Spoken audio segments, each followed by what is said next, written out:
Why do people have guns? Like, I don't understand. Well, these you people. got one now. Get it together, okay? You don't need a gun. Not everybody is out to kill you. You're not different because you're gifted one day. You have one now. I'm just, okay. Right, true. I have one. Yes, yeah, true. But what I'm saying is, so I grew up very cushioned. Eugene, I'm sorry, Friendly Street is the name I live in. Yes. You can't get any more easier than that. What's up, world? Welcome to Garage Talks 5417 podcast. And yes, we back, just like that Scary Movie 6 trailer. We got a great guest today. Amazing man in the gym. You might recognize him because he's in crunch 24/7, working overtime. Family man, great dude, takes care of his people. And just a great friend of mine, my guy, Jamie P. What it do, baby? I appreciate you. Thank you. Absolutely. Yes. And honestly, it's a blessing to be here. And it is an honor. I'm very grateful, very appreciative because not a lot of people do what you do. So I appreciate you even allowing me to be on the podcast, allowing me to be in your space. Yes, sir. Thank you, and I appreciate it. My guy. Yeah. Yeah. There it is. That's a wrap. We're done. Hey, thank you guys. I appreciate being here. Bye. Hey, man. Thank you. It's been a long time overdue, man. Yeah. It's been a long time. It's been something I've always wanted to do. Hey. I've seen the videos, seeing the people on here, and it's starting to become a trend, starting to become a thing, especially when we live in Springfield, Oregon. Ooh. It's a little different over here. But at the same time, Eugene, Springfield, there's not a lot, but it's becoming a thing, and it's starting to become a big thing. Absolute. People are noticing, especially me. Absolute. So, seeing that makes me want to be here, want to be a part of it. And Jay, I say right now, just because of our friendship, it's not a one and done thing. Yeah. So I'll tell you that. And this is a safe space. So I mean that. I'm not saying that just because the red light's on, but we have you back. We're starting to do a lot more group things too. Okay. So get the third mic in here, have a group conversation, do that. So you'll be back sooner than later for sure. I appreciate it. Yeah. I don't know if after what I have to say, but you never know. Man, I know a lot of people are going to look forward to hearing from you. So this is going to be cool. It's an honor having you. So I think I will say that you coming in and bringing drinks too, this stuff is. Hey, man. Tell them what this is real quick. Okay. So you want me to bring the bottle? You can bring the bottle. Yeah, that's cool. This is a 12-year-old age Macallan whiskey, by the way. So y'all can see that. My beautiful fiance, Brittany. Love you. This is something she got me for Christmas. Got it. And it's been aged, and it is something that you just sip on. It's sherry oak cask, apparently, Highland single malt Scotch whiskey. But it is something that when you're ready to relax with your boys, maybe outside the fire, have a cigar. It's kind of one of those drinks. You said it's age. How many years you think? 12 years. Okay, bad. So 2000 what? 13, 14? Yeah. Wow. But it is something to relax with, and it's something to, if you want to, cheers with. Absolutely. Cheers, brother. More life. Cheers. Appreciate you. Yeah, likewise. How was your Friday, man? Today. Wow.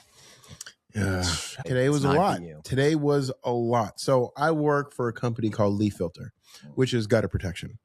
So they go I go and I sell gutter protection to clients, customers. This is strong. I tried telling you. It just hit. Yep. There it is. Okay. But it warms the soul. I'm not going to lie to you. It warms the soul. Sorry, brother. We're good. No, you're good. You're good. Gutter protection. Yeah. So I work for Leaf Filter, which is gutter protection. So I was in Salem. I was in Lyons, Oregon. And then I was in Aurora. But driving there, you got an hour and 20 minutes. And then 30 minutes to the next, and then another 40 minutes to the next. Wow. But in between that, driving back to Eugene, getting a haircut, and then driving up there. And especially when you drive a Tesla, you got to charge along the way. So it was a day, It was a day. And it was one that I was trying to make sure I made here on time, which I apologize to everybody because I was a little late, and I'm so sorry because that's not me. But yeah. It was a long day, but I sold every deal. Made a lot of money. You know, that's the most important part because I can feed my family.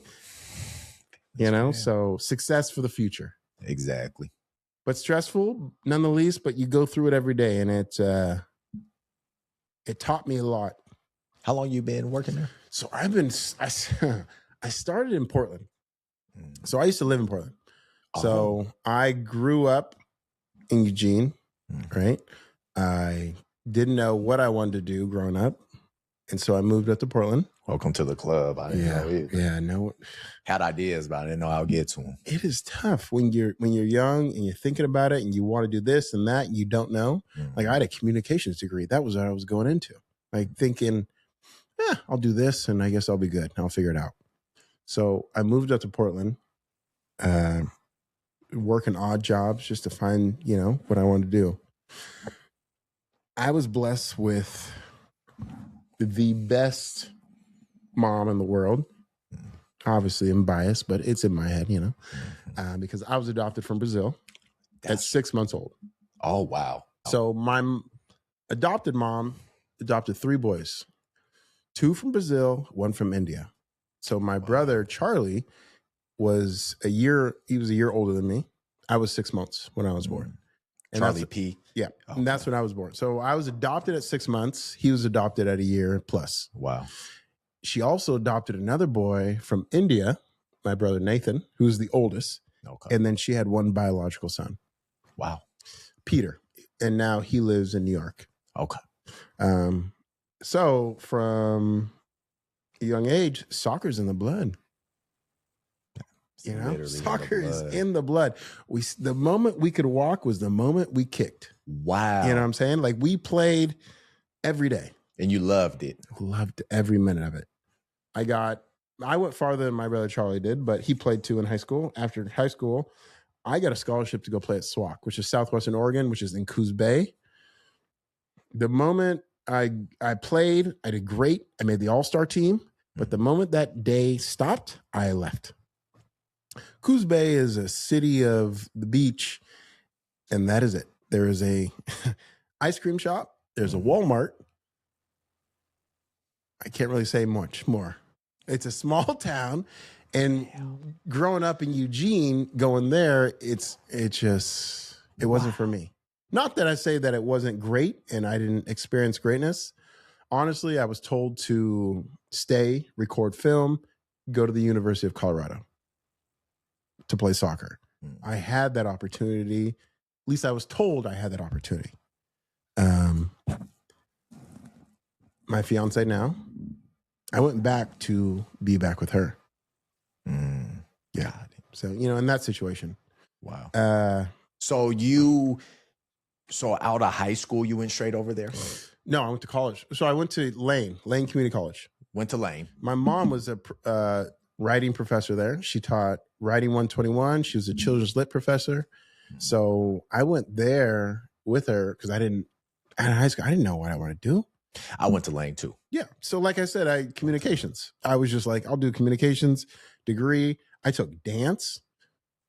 Honestly, I was a dance major for a minute and I loved it. I loved it. Oh my goodness.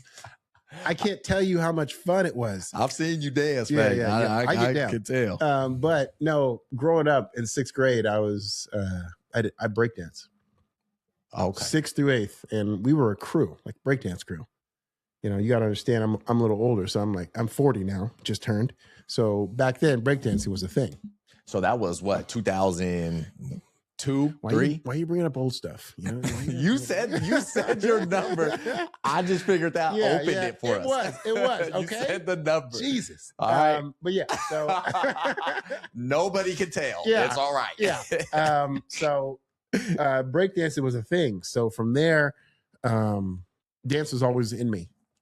Brazilians, capoeira, which is Brazilian dance fighting, is what they do normally. So for me, soccer, dance, it's just kind of the religious, I want to say, what you bring with you is ingrained without even knowing it. Because I wasn't brought up in that culture. No one ever told me that until you see videos or movies, you know, you see that. but no one ever taught me that. It was just something I wanted to do. It was ingrained in whatever the Brazilian heritage is. That's powerful. Yeah. That's real You powerful. know, and you don't know that until you get older and you research, why am I doing this stuff? And not only that, when you're adopted from Brazil, where me and my brother were, Recife, by the way, they don't hold records. At 16, 17 years old, we went back. We went to the beaches of Rio. If you look in the register guard, you can find me and my brother, Charlie, holding coconuts. Wow, I saw that article. Yes. They took pictures of us, yes. So we went there to try to find our biological parents. But when I was born, I was white. That's what the birth certificate said. Yeah, I've seen my birth certificate, and I was a white baby. Wow. So somebody in my family, mother, father, was white, and one was dark skinned. And now I look like this at 16, 17. So meaning when we went on the news, because we went on the news, we were in the newspaper in Brazil, we were waiting for someone to call to find out if they recognized us. My mom's biological son, Peter, he spoke 5 languages. One of them was Portuguese. So he was speaking for us as we were just standing there, saying, hey, does anybody recognize these boys? They were adopted from Recife. If you have any knowledge, please call the newspaper hotline. Now, we didn't expect anything. Obviously, you know, growing up 6 months old, 1 year versus 17, 18, Americanized, we didn't expect anything. But the one thing going there that hit me the most and which was very tough to grasp was my adopted mom asking me, Jamie, if you found your mom, would you go back? I looked at her and I was like, what do you mean? First things first, it hurt, not hurt in a way of like, how could you ask me that? But it hurt with sadness to think that I know anything else. You're the only mom I know. There could never be anybody else because I've never experienced anybody else. You're the only person I know. That life is, you know, a different life that somebody else would have lived if they lived here. Absolutely. Grew up here, you know, and not a lot of people know this, but the life expectancy in Brazil is 55. Wow. Why is that? Poverty, favelas. Favelas is their own government, their own world, their own police. Sometimes are not even allowed to even go. Actually, they're not allowed. And the reason why, they will get shot if they go in. And this is a proven thing. If they have to go in, they send the government's military to try to even find somebody. But even that is tough. It is a third world country, but it is a different world. And if you were born there and grew up in that society, it's not a place where you live long because you either have to, and I've done my own research, you join a gang, you live in that world. It just absorbs you off rip. Teenagers hold guns. What age were you when you were either told or realized or even start questioning? Yeah. Mom, me and you are different skin tones. It wasn't told to me. It was never an age. I was never told. It was more of a realization, and you just know. You don't tell. So I played, and I grew up, because I never had, my adopted mother never had men. She had boyfriends, but I never had a father. So I grew up without a father. We never grew up. She had boyfriends, don't get me wrong. My mom was a player. You know, Mama got to have a life yeah, too, right? She did, but it was different. It was just, she had a guy in New York who would come down to see her. She had a guy who lived here who would see her. You know, I'm not even kidding when I said the word player. It was weird because you didn't expect her to, yeah. Back in the day, you know what I'm saying? Anyways, but yeah, so it was different. But no, I grew up in Eugene, Oregon. And before Oregon was a thing, because I just talked to this guy today about it, this is the most racist place in the world. Slavery wasn't allowed, but blacks were not also allowed. That passive aggressive racism. So it's different. Slavery was not allowed, but blacks also were not allowed. So, Right. but anyways, so I would play basketball with this guy named Lionel Coleman, who I grew up with his son, Tyler, and me, Charlie, him, a guy named Maurice Ross, Zach. I mean, we grew up together and we just played ball. We ran track, baseball, basketball, soccer. We played it all together growing up. That's what's up. And Tyler's dad was always the coach. So he was the father figure for me and my brother. That's what's up. The father we never had in a way, but in a coaching way, right? So in that, one of the games that I played, I was in Cresswell, going up for a layup.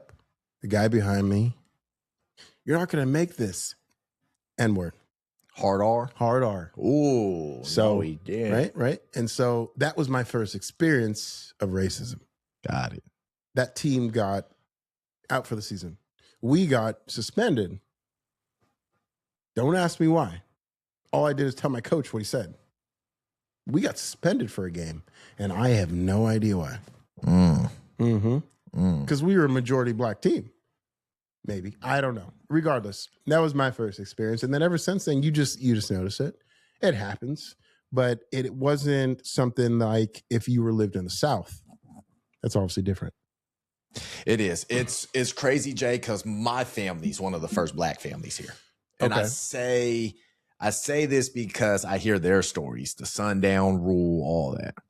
Mm. And it's wild. I lived in Indianapolis. I was my first time experiencing segregation. After school, you went on a bus. I went on a bus. I stepped in. It was white kids. They're like, "What are you doing?" I'm getting on the bus and going home. Hang on, how old were you when you did that? So my mom got a sabbatical because she worked for Lane Community College. And so sometimes she would go on a sabbatical, teach at other states, other countries. I've also lived in Australia because she taught there. But she taught at Indianapolis, and she took me and Charlie and my brother Nathan with her. Peter too. So we went to school there, and we were there for a year plus, I want to say. So we went to school there. Like, I went to school in a lot of different places. My mom liked to travel. She liked to be at other places, which developed me in the best kind of ways because I know what it's like to other cultures. Experience is best thing. It helped me grow to the person I am today. But in Indiana, there's black buses and there's white buses. And what year was this? Yeah, I was middle school. God damn. 19. See, you're doing this to me. I feel like you're doing this on purpose. We now. got to paint the picture for the audience. I don't know. I was in middle school. So I want to say it was 6th, 7th grade, 8th grade, something like that. And something had segregation back then? Indianapolis. Wow. All black kids were on one bus and all white kids were on another. I've never, but at that age, I didn't know there was segregation. I just assumed I'm supposed to go on this bus to go home. But you would think in the 90s because you didn't hear about it as much. Yep. They do say some parts. It was a thing. Was your mom ever like, nah, this ain't right? Or did you guys just say, forget it? Never even had a conversation about it one time. Right. It was just a normalized thing. You went about your day.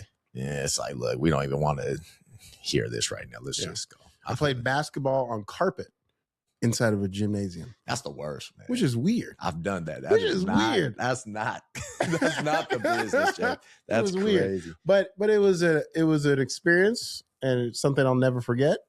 Okay. About that too. So as you know, pushing forward in my life, my mom also got another sabbatical to Australia. And that's where I realized Australians are the nicest people in the world. I hear that. Nicest people in the world. My God. I went to an all-boys school, which also was a new for me.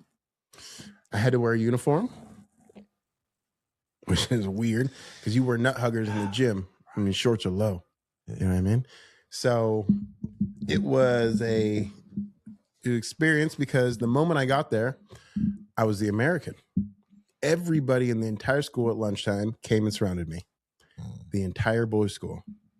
And the way they talked was, different. And the way I talked was different. The word soda pop was a foreign language to them. Pop, soda, they just called it by the name. Things that we normalized, it was like, what does that mean? What does that mean? and they wanted to know me. And honestly, they made me feel so welcome because I was the new guy. They just wanted to know me. They want to know the American side, what that's like and what that life is like. So I made a lot of friends, but I was also a skateboarder. And weirdly to say, I had so much fun. Oh my God. Hey. 6th grade through 8th grade, just soccer, skateboarding. Wow. I'm learning. And dance. Yeah. So they had one dance a year at this school, which I was upset about. Because I came from a middle school who had 4 dances a year. Have 4. You have 4 dances. You get ready, except for my middle school dances. We didn't want our mom to park out front.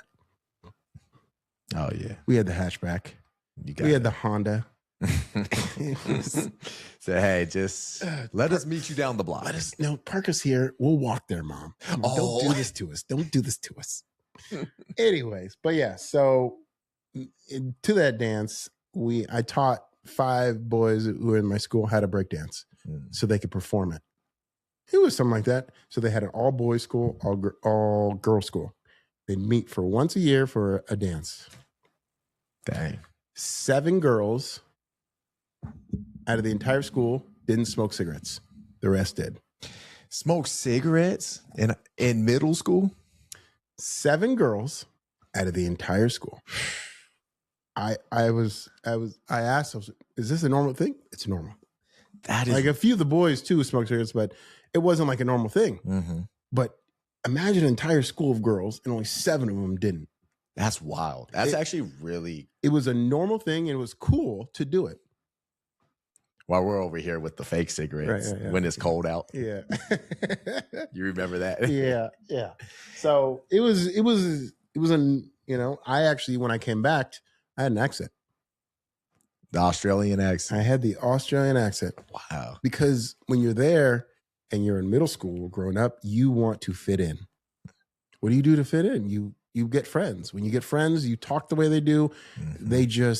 They gravitate towards you, whether you gravitate towards them, whatever it is. You play the sports, you're with them every day. So you just pick it up. And so when I came back, I talked like them. I had the accent like them until, I was back in, amongst my friends again, and then just went away. But yeah. Wow. It was a thing. It's funny to think, at least looking back, people who traveled a lot like you. Yeah. It was kind of looked at different. Like it was kind of just a different look, I felt like when I heard kids travel back in the day, okay, cool. Because we didn't have social media like it is now. Right. Now it's so celebrated to travel. Oh, you went here. Oh, you went there. You got experience here. It's so interesting how that is. Because I know back when I was growing up, I was like, oh, okay, you went to New York, cool. Or you went to Japan, cool. Now you see it online and you're thinking, oh my gosh, that's amazing. Look at you. Honestly, because the way my mom did things, I have been to 7 different countries, continents. I've been to maybe 8 different countries, maybe more. I don't know. I kind of forget. 32 different states. I grew up traveling. The first plane ride I had, I was, 7 months old. Came here to New York. From New York to Arizona. From Arizona to Oregon. I was in a plane before I could even walk, I'm sure. See, that's wild. So my dad played ball across seas. Yeah. So I went to Holland before I could walk. Okay. But after that, we just stayed put. We were here. You say Holland? Holland. Okay. I've been to Amsterdam. Okay. But as an adult or 16-year-old with your mom. Mm-hmm. No, you don't do it. It's just not. Just don't do it. Just don't do it. Yeah. And there's a reason for it. Not say don't travel with your family, but Amsterdam's another world. That's a place. Yeah. That is another world. As a teenager, you see windows and you're still, a little embarrassed just to even, because you're still growing. Especially me, I didn't come out of my shell till I was 18, I'm sure. But when you see naked women in windows and you're walking down one road and they're all right there and you're with your mom holding her hand, it's a little weird. Yeah, it could be awkward for sure. So they also had a white section and another place they had a black section. Wow. And another place they had a weed section and drugs. And another place they had a whips, chains, XXX, all that leather stuff. It's another world over there. It's another world. It is. But the one thing I love about my mom is she made me experience it. I have been to Amsterdam. I've been to Spain. I've been to Morocco, which is Africa, Brazil. I lived in Australia, Fiji. When 9/11 happened, I was trying to come back. So that didn't happen, I'm assuming. It was 9/11 was the worst day ever, the best day for me. And the reason why I say that, because obviously what happened was terrible. Right. Horrible tragedy. But they put us in a resort island. I got a chance to snorkel, drink out of coconuts on a private island, and windsurf with clear beaches that you could see the fish in the water as you're standing. That's wild, because I was in class. You were in class. I know you know where you were. We got an age difference, but I remember I was in class and my mom came and got me. When I saw it on TV, I thought I was watching a movie at first. I was like, oh, this is a movie? What are you guys watching? And then people started saying, no, this is what's going on. And we couldn't fly out. And I was like, oh, this became real. Dude, it shut everything down. It shut everything down. We couldn't come back because I was trying to come back from Australia. Because from Australia, you have to fly into Fiji in order to go to Australia. Oh, okay. So we couldn't come back. We could fly to Fiji, but we couldn't go from there because it just happened. So we couldn't leave. Got you. Yeah. So from there, they put us in the private island. We stayed there. We just had fun. Just chilling. Yeah, it was great for me, but it was terrible for the United States, obviously. But it was crazy. Wow. It was a great day, but horrible day. Do you think, because this explains a lot about you, do you think everybody should be able to experience travel? The issue is so many people are secluded and live in a bubble. So what I realized is because I went to Morocco, I saw what it was like to have an African, Indian, Middle Eastern descent, which is the typical demographic that live there. Like people celebrate Ramadan, meaning when the sun goes down, you eat. When the sun comes up, you can't eat until the sun goes down. Experiencing Ramadan was a hunger that you don't understand if you don't live it. But they lived it. I didn't live it. So why can't I go to a store and eat? So you experience things from other cultures and realize, wow, this is how things work. Africans, how they do things, Brazilians, how they do things, Australians, you experience culture. So when you are in America and you see another person who is, I don't know, from Asia, China, whatever culture or country they're from, you can respect it. Mm-hmm. The people who never experience that and then they see it, what is wrong with you? Why are you being weird? Because they're in a bubble. You live in this, or a lot of people, not everybody, obviously everybody's different, but the people who never travel don't get a chance to know what it's like to experience life. And life is outside the United States. I'm sorry. It is, absolutely. Yeah. And what's bad too, Jay, right now, we think we're getting experience by seeing it on these things. Yeah. And it's just not. It's not the same. You have to go touch it. You got to go feel it. You got to go smell it, feel everything. You got to experience it. You're not experiencing on this. You can't look at this and go, oh, I know the culture now. No, it helps, but you don't know it. Of course. I mean, you can broaden your horizons. You can broaden your mind. And anything that you do to get yourself out of this seclusion of this is the only place for me and this is what it is great. So obviously, I appreciate anybody try to do better. But yes, obviously, flying out of the United States, experiencing other cultures, finding out how other people live, it's a whole new world. And it honestly, it betters you, it humbles you, and it makes you appreciate what you have. That part. That is the biggest thing for me. I appreciate it so much because I know what it's like I've seen a favela, a hut, which is only surrounded by tin. You imagine a metal roof, right? And then it's about as big as a fridge, but maybe a little bit big, maybe as big as this space right here. And that is your kitchen, your dining room, your bedroom, and your closet. So that makes you come home and say, hey, we got it good. I have America's, United States, people who live here, we have it great. It is the greatest country on earth based on what other people have to go through. And see, that's what gets me, Jay, is I know I can talk to you about this. Is that's what keeps me grounded.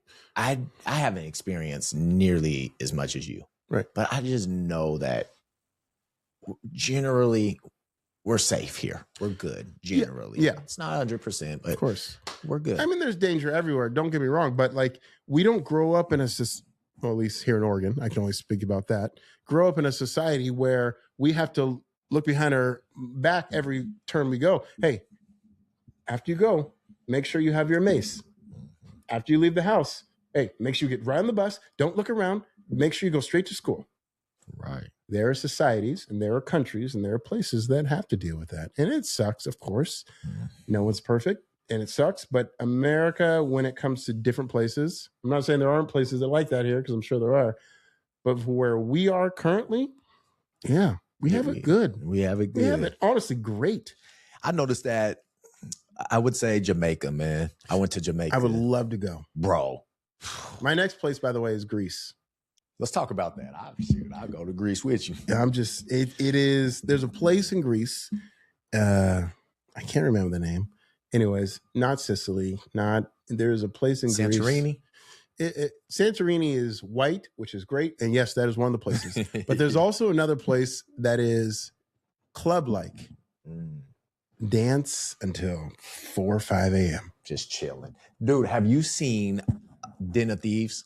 Yes, of course. You seen the second one? Of course. Okay. That scene when they went club, that was dope. And they're riding the scooters. Yes. It just encapsulated that. Santorini is one place I've always wanted to go because of the white. Yes. You wear a white just collar shirt, shorts because it's so hot, right? That water is clear blue. I'm sure it's a little cold, but it's just and you're just chilling. It's just the life is simple. Now, I'm not going to say you get cable or anything like TV and greatness, but it's so simple. And it's just everybody, I can only speak about movies and everything else, but everybody just looks so happy, comfortable in the way that they live there, that it's just the way of life there is just different. Food and family are the life. It's not bound by everything else. We got so much here that distracts us that it's just donkeys parade you around. That's a thing there. If you need to get to your place, you need a donkey, obviously, or you get the best car in the world. You know what I mean? It's like, I've seen that. It's a thing there. I just want to see what it's like. My brother works for the Associated Press. My brother, Peter. And he is my mom's biological son. He's the one who speaks 5 languages. So growing up, wherever he went, we would go to visit. Morocco, because he was teaching a student there, so he learned Arabic. So we got to see what it's like to sit around a table with Arabic and eat the food. Australia came to visit us. Just all around. Spain, he was there too. You know. Let me ask you: did you ever find your biological parents?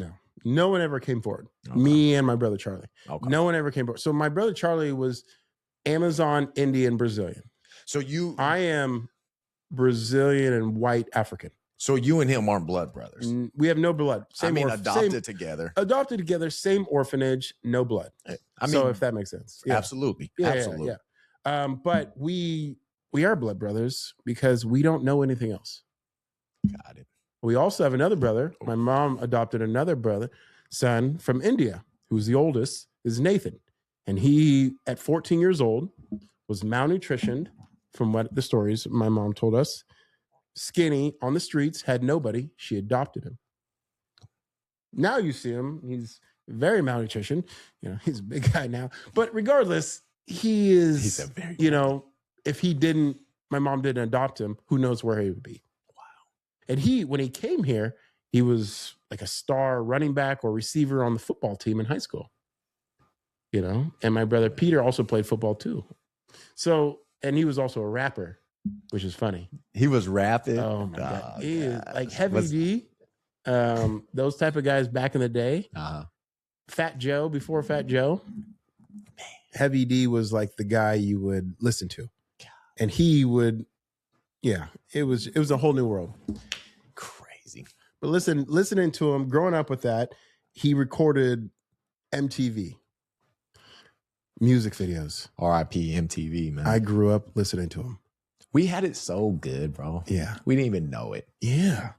I wish, and shout out to Andy from The Office, bro.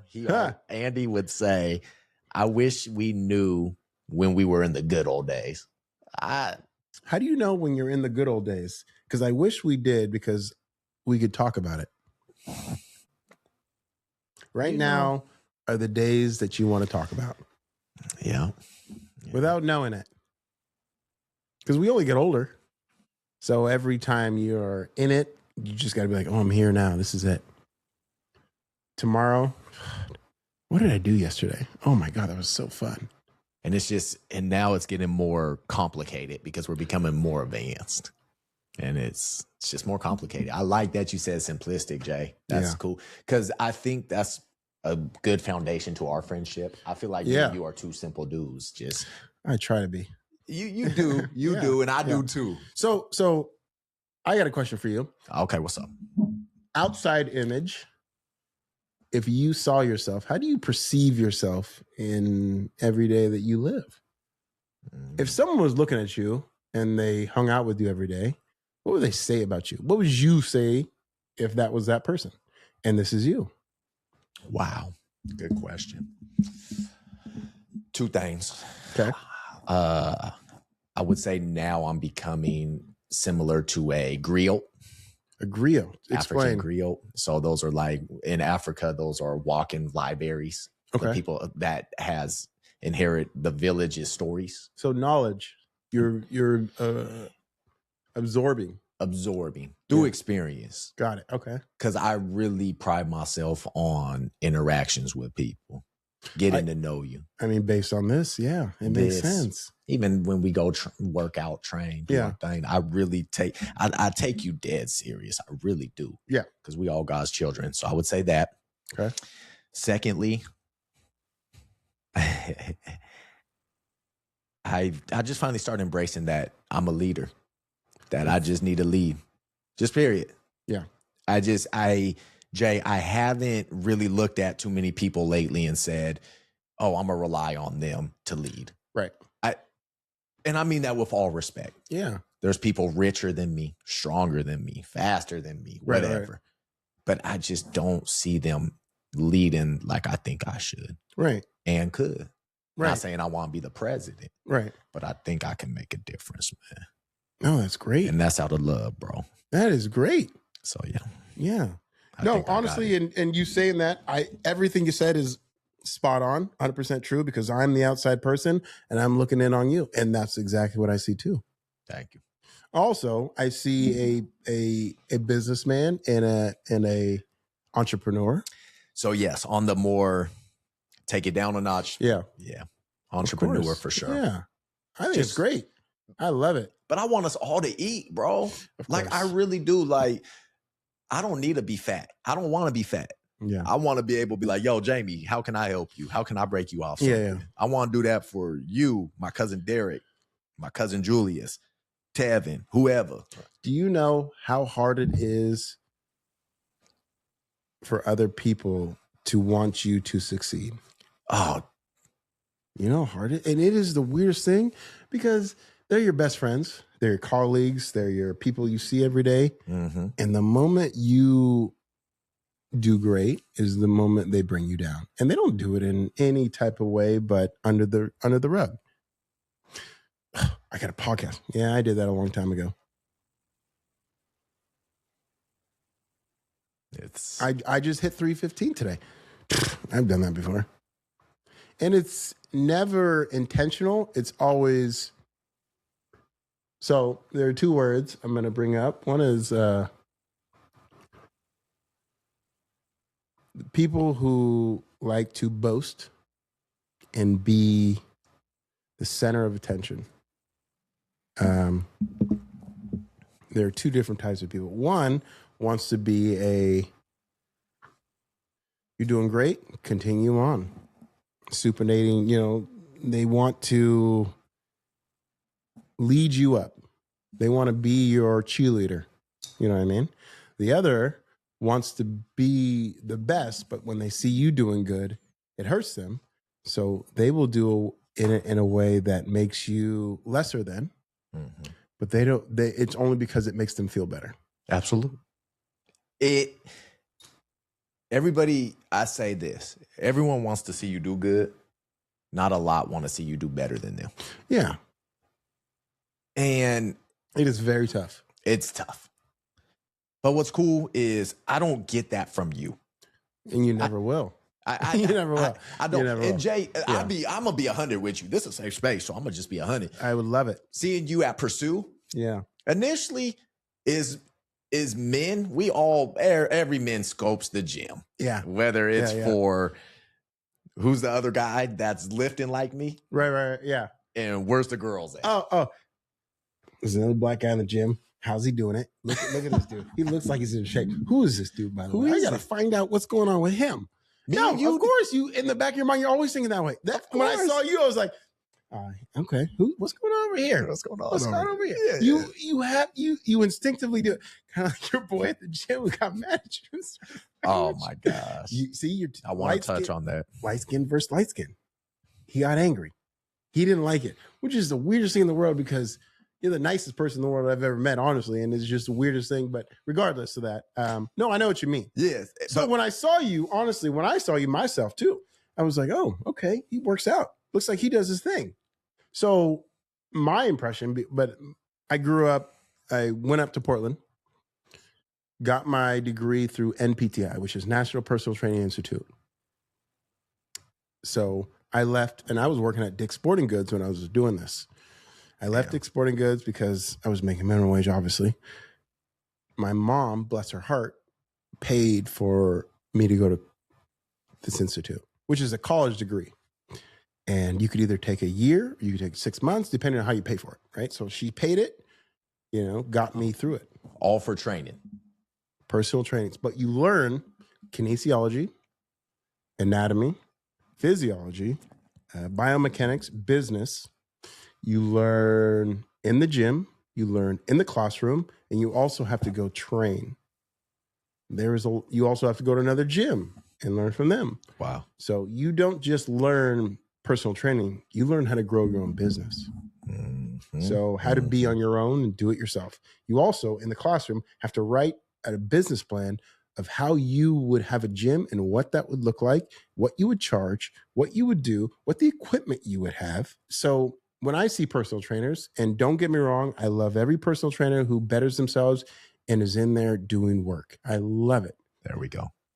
What is a little different for me to see is trainers who only get a certificate, but don't want to continue growing after that certificate. Growing in what? So when I say that, I mean knowledge. Personal training, for me, for anybody, there is no one great personal trainer. And the reason why there is not one, you can't be the best. It's impossible because personal training is constantly growing. People are coming up with new exercises every day. It is impossible for you to be the best. I'm sorry. Nobody can be the best because someone just created a new hip thrust. Someone just created a new way to do leg press. It's impossible to be the best. So when people only get a certificate but don't better themselves after that, that's when I have a problem because I know they could do so much more. But they settle with only what their certificate says. I'm a personal trainer, so I can train you. Okay, which is fine. And don't get me wrong, people train and they make a great living. Don't get me wrong. I am not saying anything bad about a single person who gets a certificate as a trainer because there are a lot of people who get a certificate and become a trainer and they are way more successful than I am or anybody has ever been. But because they better themselves, though, obviously, they have a great clientele and they're consistent. Got it. I'm not saying anything about people who are doing that already. I'm saying about the people who don't do that and stop at their certificate so I can train your mom whenever she wants. But never look up anything your mom, she has lower back problems. She has a thyroid problem, so gaining weight is easy, but losing weight is hard. She has a, L5 and L3 problem in her lower back. So her spine is hard. So lifting weight is very tough for her when it comes to, moving. Those people are different versus someone who is better themselves. Okay, let me do my research. Let me get better. Let me train you. So there's just two different types of trainers. And so when I went through this school, I realized it is a whole different world because I went from there to working at LA Fitness, right? And I became the personal training director. I worked my way up and I did the hiring of trainers. I also did the firing of trainers. What would you look for in a trainer? In a trainer? How would a trainer get hired by you? I would not put someone away just because they had a certificate. I wouldn't throw someone away just because they had MPTI. There are two things I look for. One, well, are you coachable? Be coachable. Be a student. If you are coachable, your limit is endless. I know it all. I can do this. No, don't worry. No, I don't need you. Bruh, that's I don't want you. I don't care if you're the most seasoned vet in the world. If you are not coachable and you think you know it all, any business that you go to, whether it be a sales representative or anything like that, I'm sorry, we don't want you. Wow. And the reason for that is because someone who is coachable versus someone who is not can learn and can get better. If you are not willing to get better, why are you here? It's crazy to me because there's so many trainers, online trainers, just because they got a big following. Yeah. They're being trusted. Of course. Because people are saying, oh, well, they got 100,000 followers. They must know what they're doing. Yeah, of course. And it breeds, I do think it breeds that entitlement. Because now for that person with the 100,000 followers, do they really look into every client personally, or are they just trying to make the money that they need to make and call it good? Here's my course. Best of luck to you. Here's this. Best of luck. Yeah. So I don't know, Jay. It's tough because I like what you're saying. I think everyone's an individual. Yeah. Everyone's different. Everyone has different needs. All our bodies are different. Of course. We got to take that serious. One thing that I wish trainers, and I can tell you right now, if you have a certificate, if you went to MPTI, doesn't matter. Because as a trainer, I've noticed this working in the training community, they don't ask one simple question. And this is most people, even who have a degree. Wow. How were you born fat, skinny, or in shape? And when I say that, I mean as like I don't know, 10 to 14, right? Age. You know if you're skinny. You know if you're a little chubby. You also know if you're in between. Mm-hmm. These are three characteristics that you need to know as a trainer in order to train somebody. Yes. Okay. I see why. Mesomorph, endomorph, and endomorph. So what that means is if I was born skinny, and excuse me if I'm getting this wrong because I kind of forget looking at it, I'm an endomorph, which means that I need to train somebody who is trying to build muscle slow. Slow reps, 1 to 10, 5 even, with heavy weight. Rest for 2 minutes, 1 minute 30. Do it again. Heavy. Keep going up in weight. If I was born a mesomorph, fat, why would I train like someone who's skinny? Meaning I need to do fast reps, high intensity, less rest, more of like a training someone who is trying to tone. Get that heart low rate weight, up. But high reps. Yes. Why do I train somebody that way versus training somebody the other way? Because you are two different bodies. You were born two different ways. Your body's going to respond 100% differently. I can train 7 different people the exact same way. Do you think they're all going to get the same results? Hell no. It is impossible for someone who is born differently, whose body mechanics work differently, who responds differently to workouts. So group training works in a way to make you feel good. And I'm sorry, but it is because you are different than the person next to you. And it is a hard truth. It's a hard truth. Damn. And I don't want to say this to somebody who is training, group training, and be like, yeah, but blah, blah, blah. Trust me, you do you. Everybody trains whatever you want. And if you're seeing results, keep doing what you're doing. That's what I always say. People always go, should I do this? Should I do this? Well, has it worked? Should I eat this way? Well, if you've eaten this way, have you lost weight? Well, no, but I think I've lost something. Then why are you doing it if you haven't noticed results? Right. And I think with noticing the results, you're feeling good too. So if you see something that is working, keep doing what you're doing. That is my advice to the world, not just in an individual. Mm-hmm. So people, I have sat in front of over 1,000 people. And the majority of them will say, I want to lose weight, gain muscle, and, build muscle or burn fat. That is or build my metabolism. It's probably the biggest one. I have 86 through 14 years old, and I've trained them all up until. Wow. So that whole variety. Okay, Jason? Professional athletes, okay, along with that, men and women. Also, people who want to strengthen their ears. I've met them. People who want to strengthen their thumbs for video games. I've met them. People who want to strengthen their toes. I have met them. Shoot, I need to work on some toe movements. I ain't gonna lie. My point is that you can't come to me with a situation that I haven't already experienced that you want to improve upon. So with that, now that, because we're at crunch, what's a pet peeve at the gym today for you? Oh my God. What's one pet? Just one. What's a pet peeve that just tough? I'll follow up with you. I'll jump in the pool with you.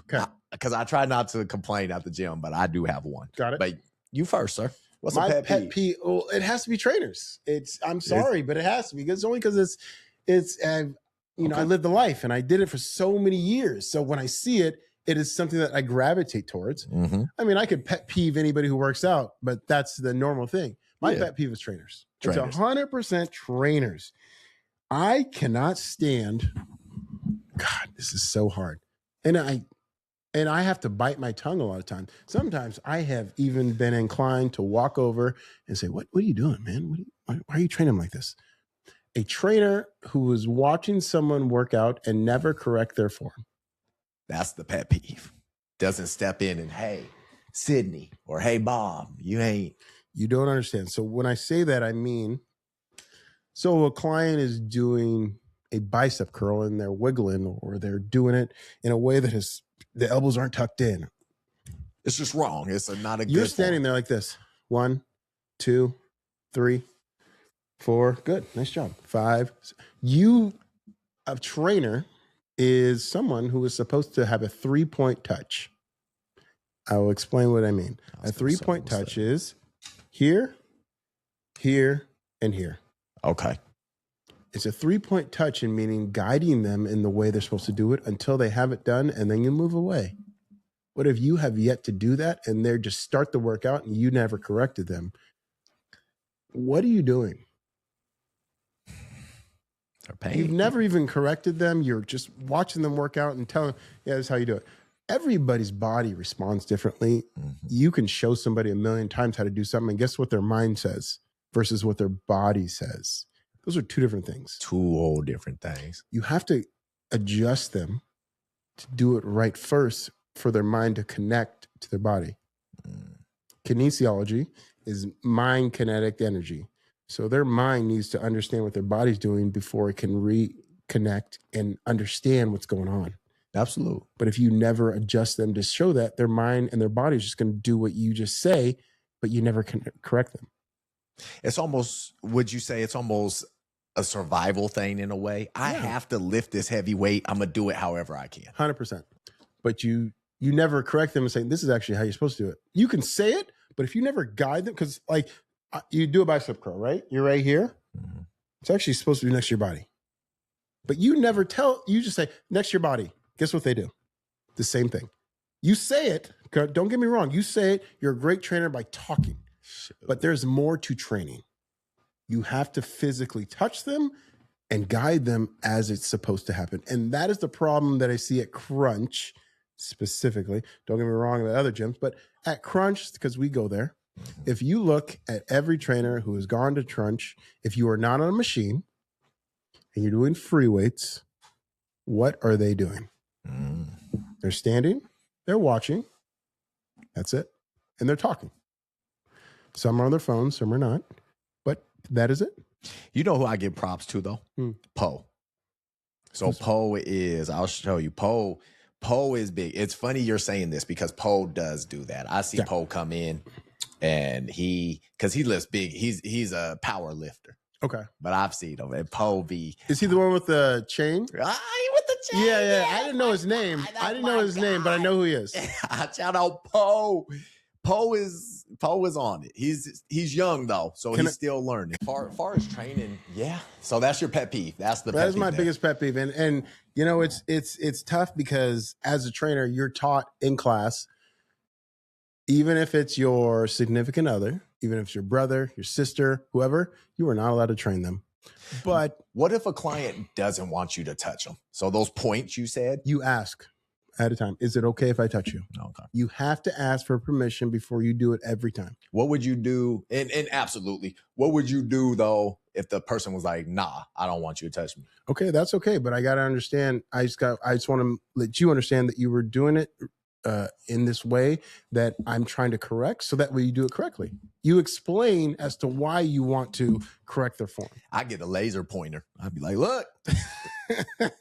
Jay, I get a laser pointer. I'd be like, there you go, then. I would love to see someone with a laser pointer at a gym correct it for them. You know what? You might as well just get a chalkboard and start writing things. I'd be like, look, there it is. It's happening. So I guess we're going back to school. So come with me. Come on. Tevin be pissed. Get that laser off. Yeah. No, it's tough too, but you have to allow a trainer to train. Everything in me wants to be what I used to be at LA Fitness, which is a personal training director. Mm-hmm. I train the trainers. So for me, I know how to dial it back and allow them just to be them. And that's nature. Nobody's perfect. Nobody's perfect. Everybody's nature. I mean, no one knows what I know. Right. I have 10, 11, 12 years of experience. I don't expect someone who is new coming out, just got their certification, just got new, to know everything I know. So you also have to be humble. And you also, if someone comes up to me and asks though, so like my own fiance, I'm not allowed to train her, but if she asks for anything, I'm here to help. I like that. And that is it. And that's cool. Cause I used to tell people like at my old job, I said, you might have a degree over me or anything, but you won't outwork me. Yeah. Cause I think it does boil down to that motor. I love that. Like when I call it wartime. When we get in the crunch and we beep, beep, we in war. That's my whole mindset, Jay. I'd be 100% with you. We in war. So when we going, I just love that. Let's go. Yeah. Let's just get it. Yeah. Correctly. Right. Some days I'll let us loose and just go crazy. It is what it is. But at the end of the day, I just want to attack and let's hit the weight and let's go. Yeah. Let all the testosterone out. Yeah. That's just, it's nice. It is. I want to go now. Come on. But for me, it's okay. This is the start of the workout. This is the end. Everything in between, try not to think, just go. How do you keep going? You're 40 years old. How do you keep that determination? Because I'm a witness. You're there 5-6 days a week. Every day. Yeah. You look great. You're taking care of yourself. You're not trying. You're doing. Thank you. How do you keep going? My whole life, I guess, growing up in sports. So sports is just natural. And so being fit was just a normal thing, I want to say, without being normal. Fitness didn't start for me until 2015. That's when I went to MBTI and I got certified, became an actual trainer. 2015. I would just work out to work out sometimes because, I like working out but I play soccer indoor, outdoor, played basketball, YMCA, whoever, or city league. Mm-hmm. I also played semi-pro football. Got you. In Corvallis for the team called the Vandals. Wow. Which was fun. But that was after I came back from SWAC. But no, when I moved up to Portland, that's when I got serious. When I went to school there and they taught me so much that it just became so one thing that I tell people is there are three things. It's once you build a habit a habit becomes a normal thing, and normal things become second nature. You build a habit.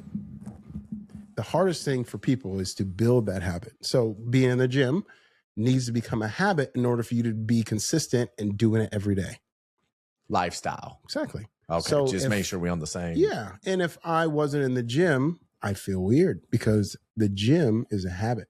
When you say weird, are you in a worse mood? Do you not have as much It has nothing to do with, patience? it's like my body is like, what are you doing? Why are we not moving? Oh, dude, seriously. You know, it's like, why are you not activating yourself? Why are you not firing? So it's called muscle firing, right? Putting your muscles to work. If they're not firing, you start feeling self-consciously without anybody talking to you or telling you. You feel like you need to be doing something. And you could take a week off and realize what that feels like. Take a vacation. During your vacation, you will,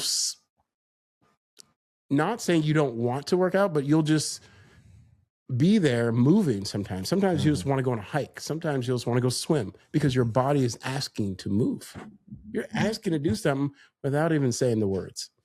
You built this habit, you built this lifestyle, and it makes it easier. But the hardest thing to do is walk into the gym for someone who's never been or doesn't do it.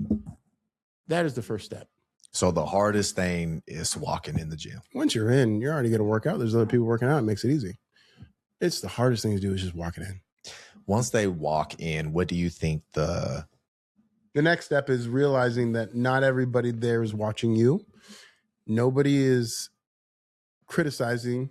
No one's calling you fat. No one's talking about your body fat percentage. Nobody is talking about how you look. No one cares.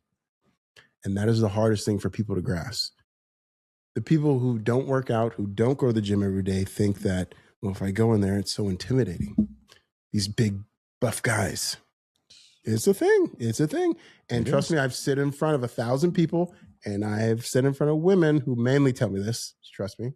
Guys, they don't really say that as much as they feel it. Women will actually say it out loud, right?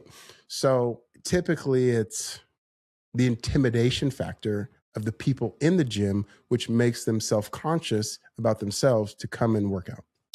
I've heard that.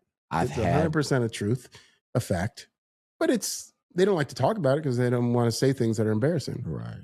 But they'll tell me when I'm a personal trainer and I'm helping them. So it's different. But for me, and I've heard this from people, it's tough because once you're in the gym, now you have to feel like everybody's watching you. You have to feel like everybody's judging you. You have to feel like you're not good enough because somebody else who's been in the gym for 10 years looks amazing and you don't. And why don't you look like that? Do you think, so one of my questions was going to be, what do you notice people lack the most when it comes to fitness? I feel like you're saying confidence. Confidence, discipline, motivation. Education. Education is huge, yes. It's the motivation, the factor is showing up every day. It is tough. I have kids. I have a job. I have a lifestyle that I live, and it doesn't include the gym. Every excuse in the world you could take. I don't care what you say. It really doesn't matter to me because guess what? I have all those. I don't really care what somebody says to me about, I have got 4 kids though. Their dad is not in the picture. Their dad is in the picture. I work 8, sometimes 16, 12 hours a day. 3 days a week I'm in the hospital, working. Sometimes I'm on call. I've heard I have a disability. I can't walk. I'm in a wheelchair. Sorry, but I'm gonna jump in with you. There's a dude in a wheelchair that's there every day like us. I see him every day, Jay. I saw him tonight. I left the gym and he right there doing his back. The other side of what I was going to say was the positive.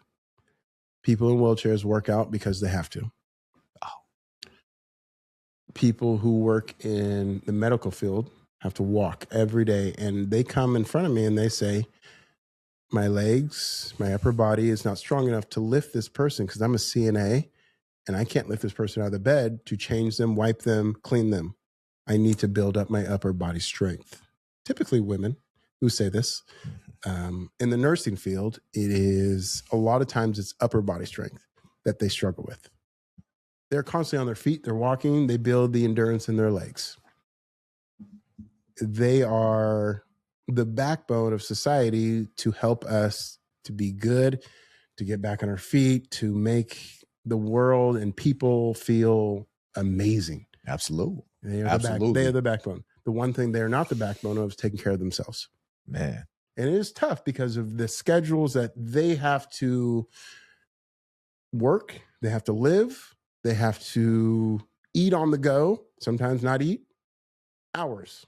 Be in the hospital, depending on your, qualifications. If you're a surgeon, surgeon assistant, you got to be there for hours. You got to. It's funny. Me, Jay, in world, I'm going to tell you this right now. Me, one of my motivations, walking my dogs. Yeah. Jay, like for me, I have 3 mastiffs. Right. 3 mastiffs that could really do damage. Do damage? No, they can eat people. Let's just be real. They can eat people. That's not do damage. They just. I'm trying to keep it kind of. I'm trying to. I'm scared for my life, people. Okay, just want to let you know. If one of them got loose, I wouldn't be here. I'd be gone. I'd be bones. He'd be gnawing on my bones. He saw Kane, Mom. He saw Kane on 4th of July. So I was telling her. Kane just. That's a people eater. If the apocalypse ever happened, y'all are good. That's all I gotta say. We're good. You're good. But that's my motivation. Like, that's part of my motivation. I gotta walk my dogs. Yeah. So when they see little Lassie coming by, I gotta hold them. Jesus. Who am I to not be able to hold that dog? You don't hold them like this, too. You gotta hold them. We're 2-hand. You're 2-hand all the way, and you're cupping like this around the wrist and the elbow, and holding for unless, let me jump in. Yeah. Mama's my witness because she goes with me. Right. I got coffee in my other hand. That I can hold that motherfucker. Yeah. You should see it. It's impressive. I be holding them and I drink my. I don't know how she takes them on walks if they run. Yet again, that's my motivation. I gotta help walk. I go walk because let's be real. He dragged Mama, but I would assume for me, I gotta be ready. Yeah, he with me every 2 months. I'm like, bruh. So but that's what drives me, Jay. At times, if I don't have anything in the tank, I gotta walk my dogs. That's what get me through the gym at times. It is what it is. Right. I gotta walk the damn dog. Yeah. Because I know how strong they is. Yeah. Which is great. I mean, that is a motivation if anybody's ever had a motivation. That's just part of it. Huge. I ain't got no kids. I gotta walk my dogs, man. Good God. It's family, is kids, is marriage, is all that. Is that in the cards for you personally or no? Oh, we get to that. Let's get to that. Okay. Let's get to that. I got a quick question. No, curious. Jay, are you approachable at the gym? Can someone come up to you and ask for advice? It depends. So the problem with the gym is, and I'm going to tell you this because it's been in the back of my head, and I never tell anybody. That's why I ask these questions, man. It's in the back of my head, and people now, you're going to hear this. There's a reason for it. So 100% I'm approachable. Anybody can come up to me and talk to me, and I am an open book. Like, I am a knowledge of whatever you want. Absolutely. And I can't tell you how many times people have come up to me and talked to me, and they didn't realize how much knowledge I'll give them. Like, I've had just the other day, actually yesterday, these 2 kids, actually, I want to say, I don't know, college, high school, I don't know. But they asked me, they saw my videos. And they're like, listen, or no, they saw me at Pursue, kind of like you. And they said, they saw me doing calisthenics. And they're like, ever since then, man, I've been doing what you did. And it's helped so much. And they're like, and I was like, listen, I have Instagram, by the way, it's Jamie Prengaman, if you ever want to look at it. But I said, look, I have all my videos that I do there. Go there. If you want other workouts other than the squat, bench press, deadlift, the normalized, easy stuff, which is everybody knows, I have things that are different. And so they were like, well, thank you so much. Because if they saw something that I was doing that was different than the average person who works out.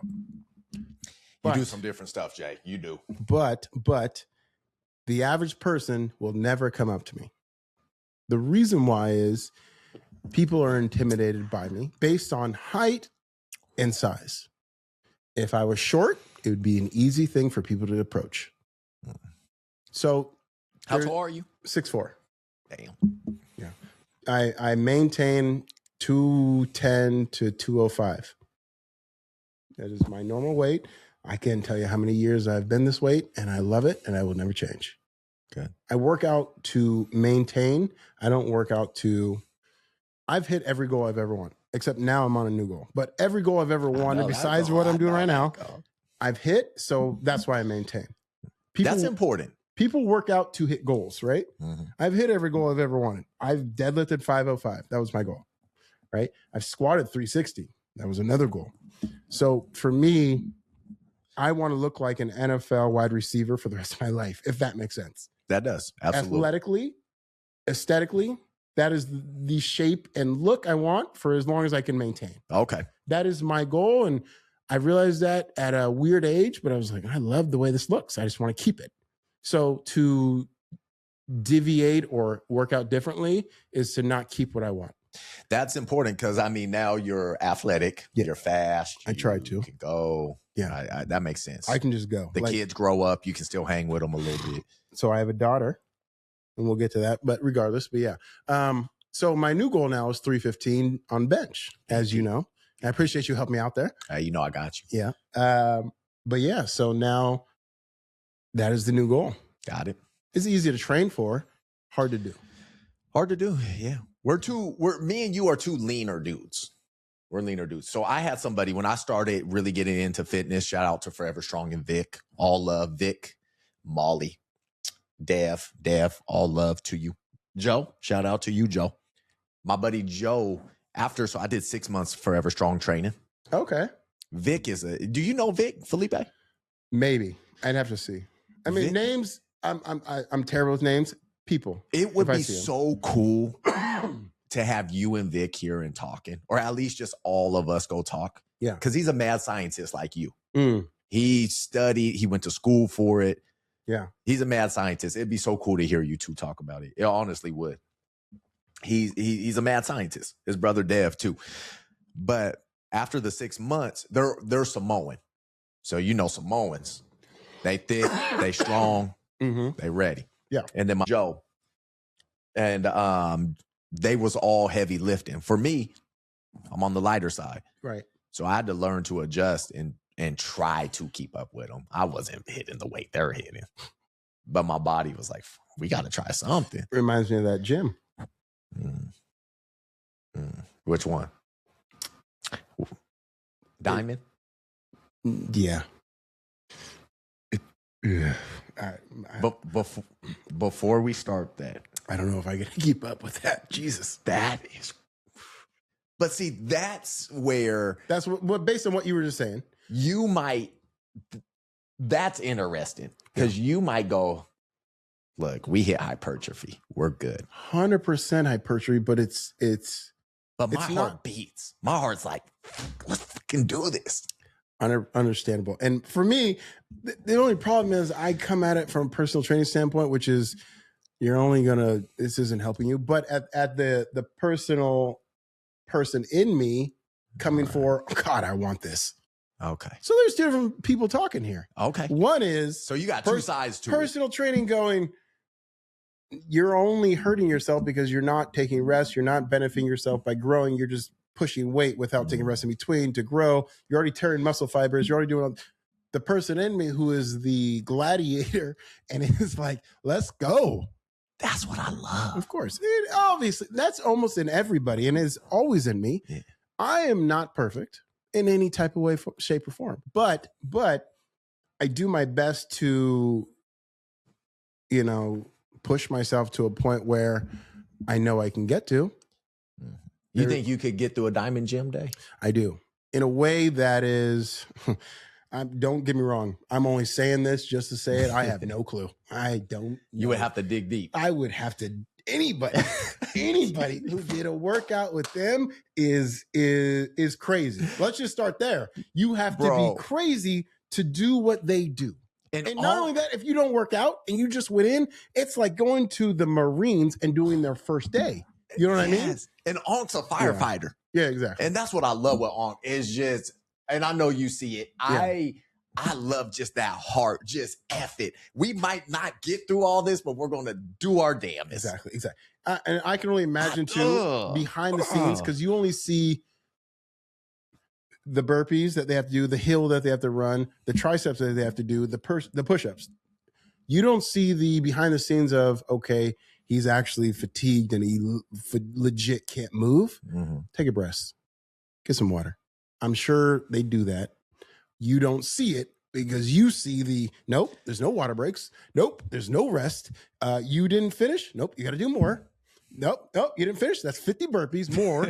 Nope, you didn't finish 120 push-ups. That's 120 more. I'm sure we don't see the behind the scenes where they have a little different. Okay, go over exactly. Here, so I imagine it's different, but don't get me wrong. Everything I said is 100% true too. They do both. Definitely.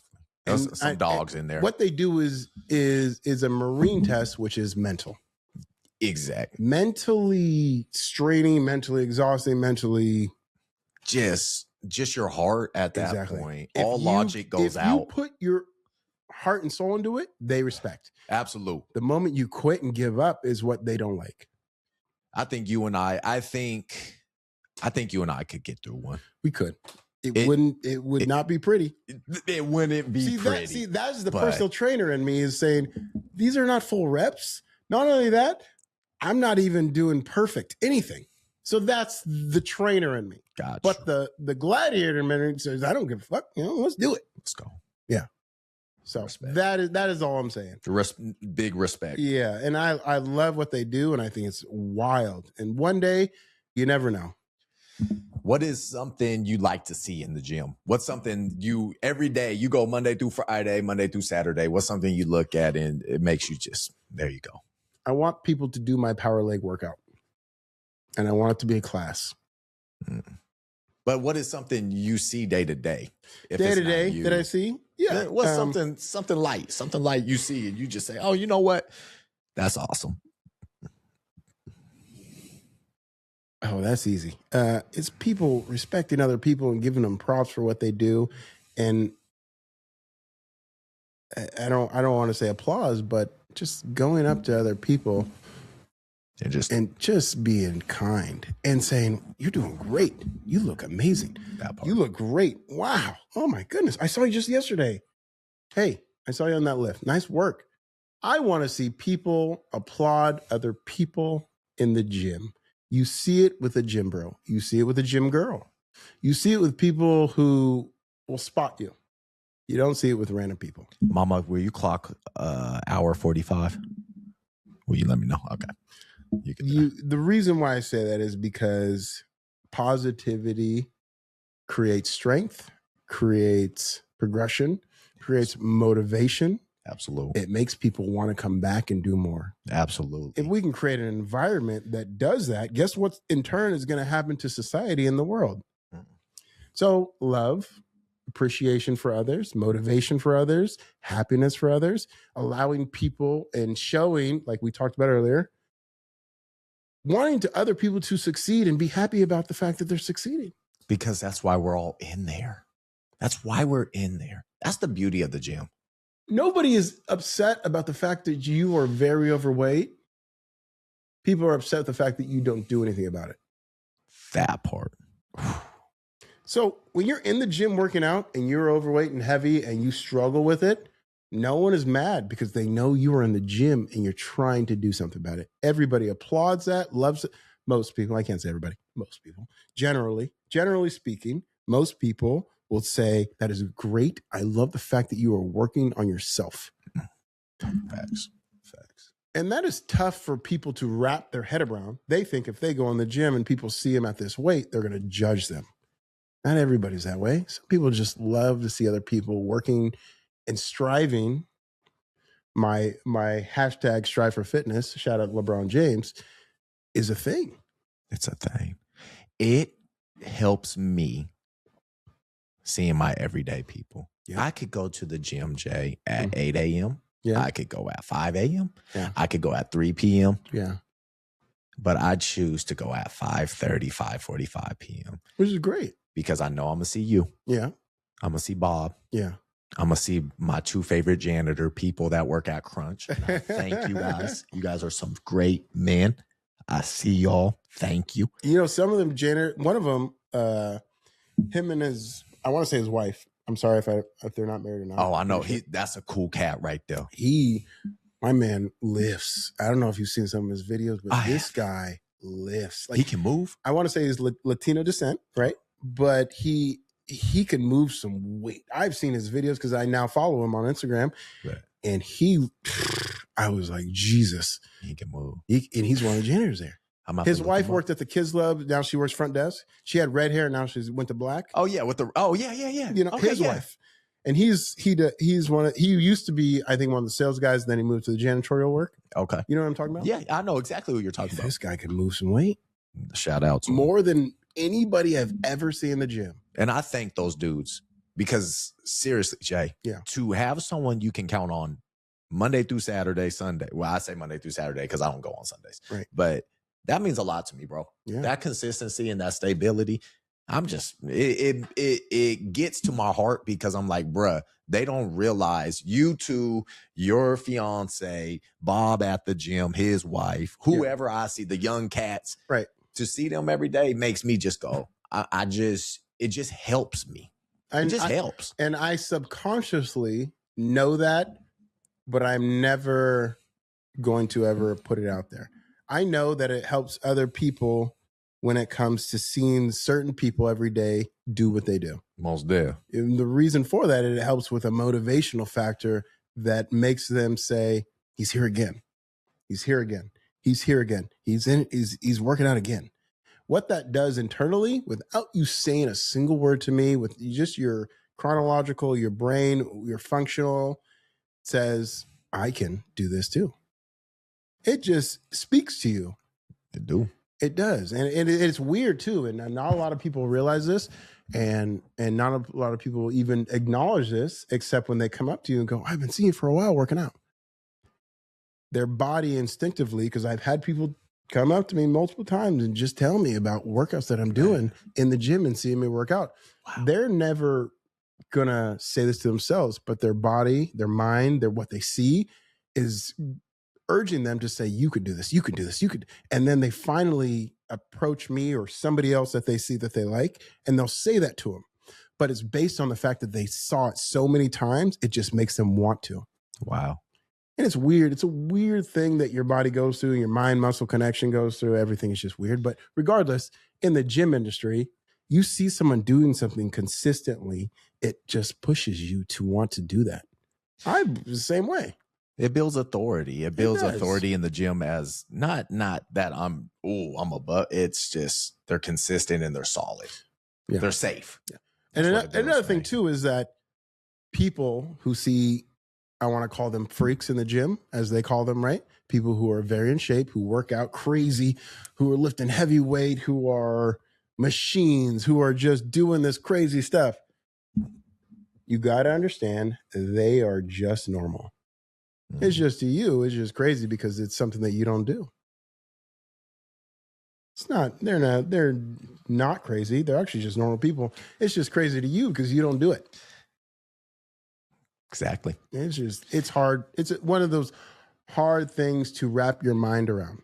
And I think that's where respect in the gym comes. You mentioned that one dude towards me. Yeah. Bruh, I got my pet peeve split in half. Yeah. Two. One of them, I'm gonna get the easy one out the way. Okay. Just get off your phone if you're on a machine that's needed. Yeah. That is tough. It's tough. It's a tough thing. It's a fine line too. So you got an important call, you're on it, someone's there, but the other person doesn't know you got an important call. There's also the person who's just on social media. Right. But you got to understand there's two fine lines. You don't know the situation every time. We want to say, you're just on your phone. We want to say, you got to understand there's two sides to every story. There's two sides to every story. So I'm on both sides of the frame because I understand people and I understand life. So I'm granted, most of the time people are just social media or texting or just BSing. But we don't know. We don't know. But at the same time, there's also those times where they're actually physically doing something. But Jay, if it was me, I'd leave the machine. Take the hammy curls. The only reason why I say it is because I've been subjected to the same situation. Yeah. So I can only speak on what I've been through. Don't come to my machine while I'm on the phone. I'm doing something. Jay, bro, that's the only thing that gets. You can do anything. You can laugh with your buddies, whatever. Yeah. Watch, when I see you sitting here. But if someone comes up and goes, how many sets? Guess what I'm doing? Phone's down. Oh, I'm almost done. I got 2 more sets. That is the time. That is the time where I'm like, okay, someone's waiting. But if you don't say anything to me, I might take a break. I'm tired. And that's fair. I might take a break. I'm tired. I'm changing music. I'm looking for a video or something. I'm trying to get a little motivational factor. So there is 2 sides of every coin, and that is just one of the 2. Absolute. Yeah. My second half to it, disrespect. I can't stand disrespect in the gym. Ooh, that one is tough. That's a tough one. So like with dude, you brought up. Yeah. Unfortunately, he lost pretty much all my respect. He lost his own and his own membership and his kids' membership. And unfortunately, but we're going to talk about this. The gym, everyone's trying to get better, including me. Yeah. And I'm just like, bruh, you're going to act like this and be disrespectful. Like you're already doing some borderline stuff. Now you're going to do this.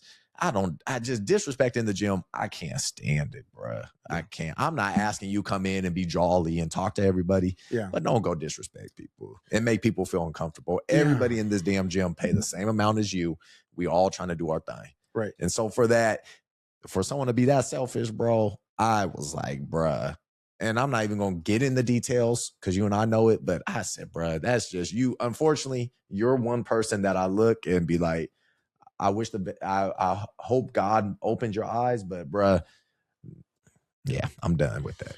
Yeah, it's tough because obviously everybody's different, and there are people in the world who will always have a problem with you, no matter how nice you are, how firm you are, how put together you are, because people are, jealous. Humans are jealous creatures.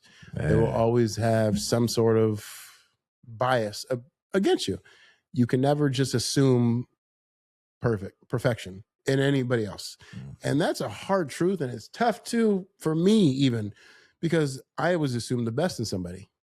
I assume someone's going to be like me growing up. Literally, someone's going to be like me. They think the same way. So what do you worry about? And then when they're weird and they're different and they're rude, what? This is just a shock. Yeah. Right? Yeah.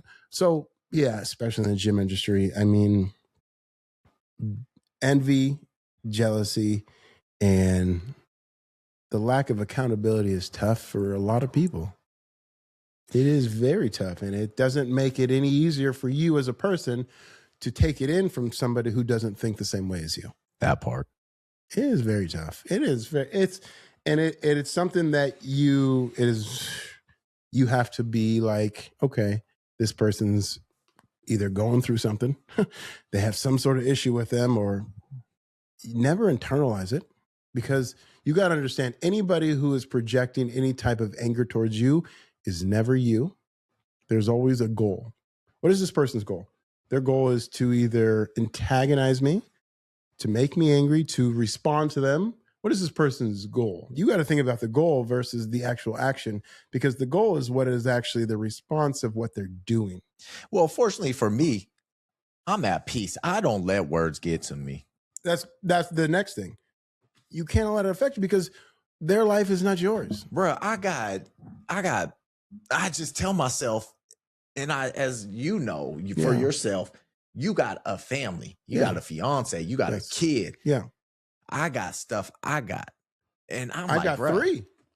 Yes. Yeah. So no, that's not going to get to me, bro. Like that's what I tell people. And I don't get how this society gets so soft off of words no more. Remember that saying, stick and stones may break my bones, but words will never hurt me. Yeah. I get it. Words suck. If someone says something about my mama, like that's my mother. But at the end of the day, bro, as a kid growing up, those are trigger words.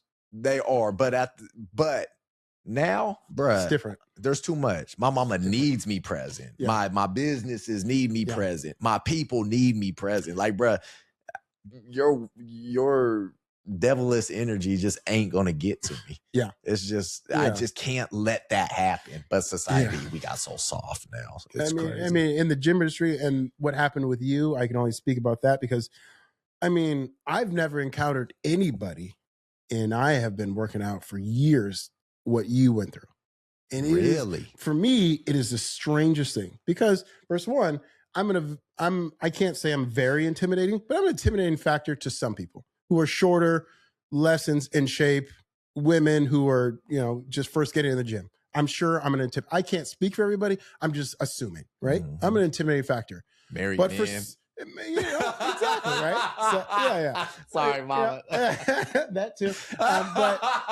But for you, someone who is in shape, look great. But for somebody else who's also in shape, he looked like you guys are the same in shape. So to see that happen was just like, what the hell?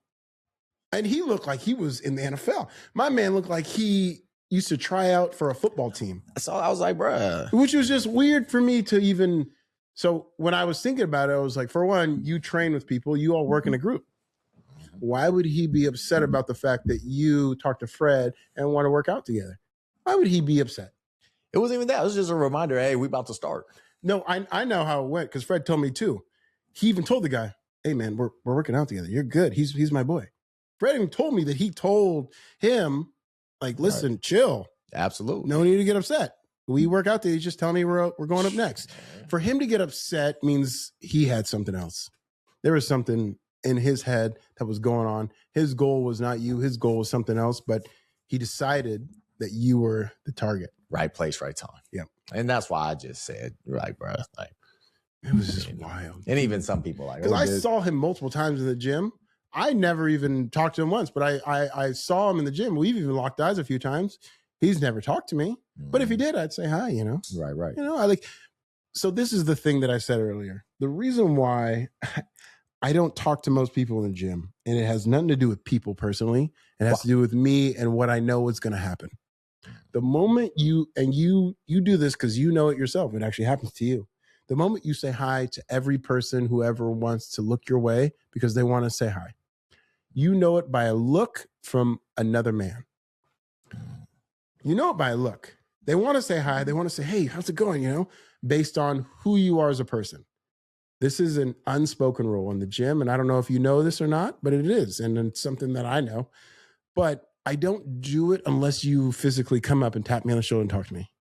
The reason why, every time I go to that gym, you're going to say hi. Then I have an obligation to say hi and talk to you. The more that builds up and more people is the less it takes away from the entire workout that I'm doing. I don't do it to be rude. I do it because I know what's going to happen.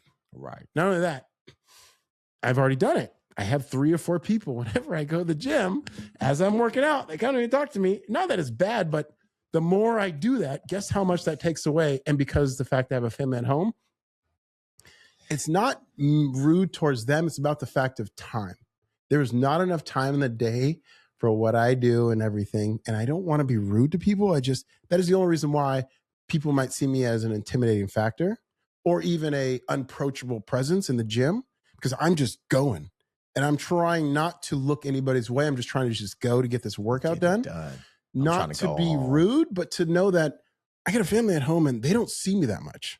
I work 10 hours today, 8 then hours. Gym, then home, and they're getting ready for bed.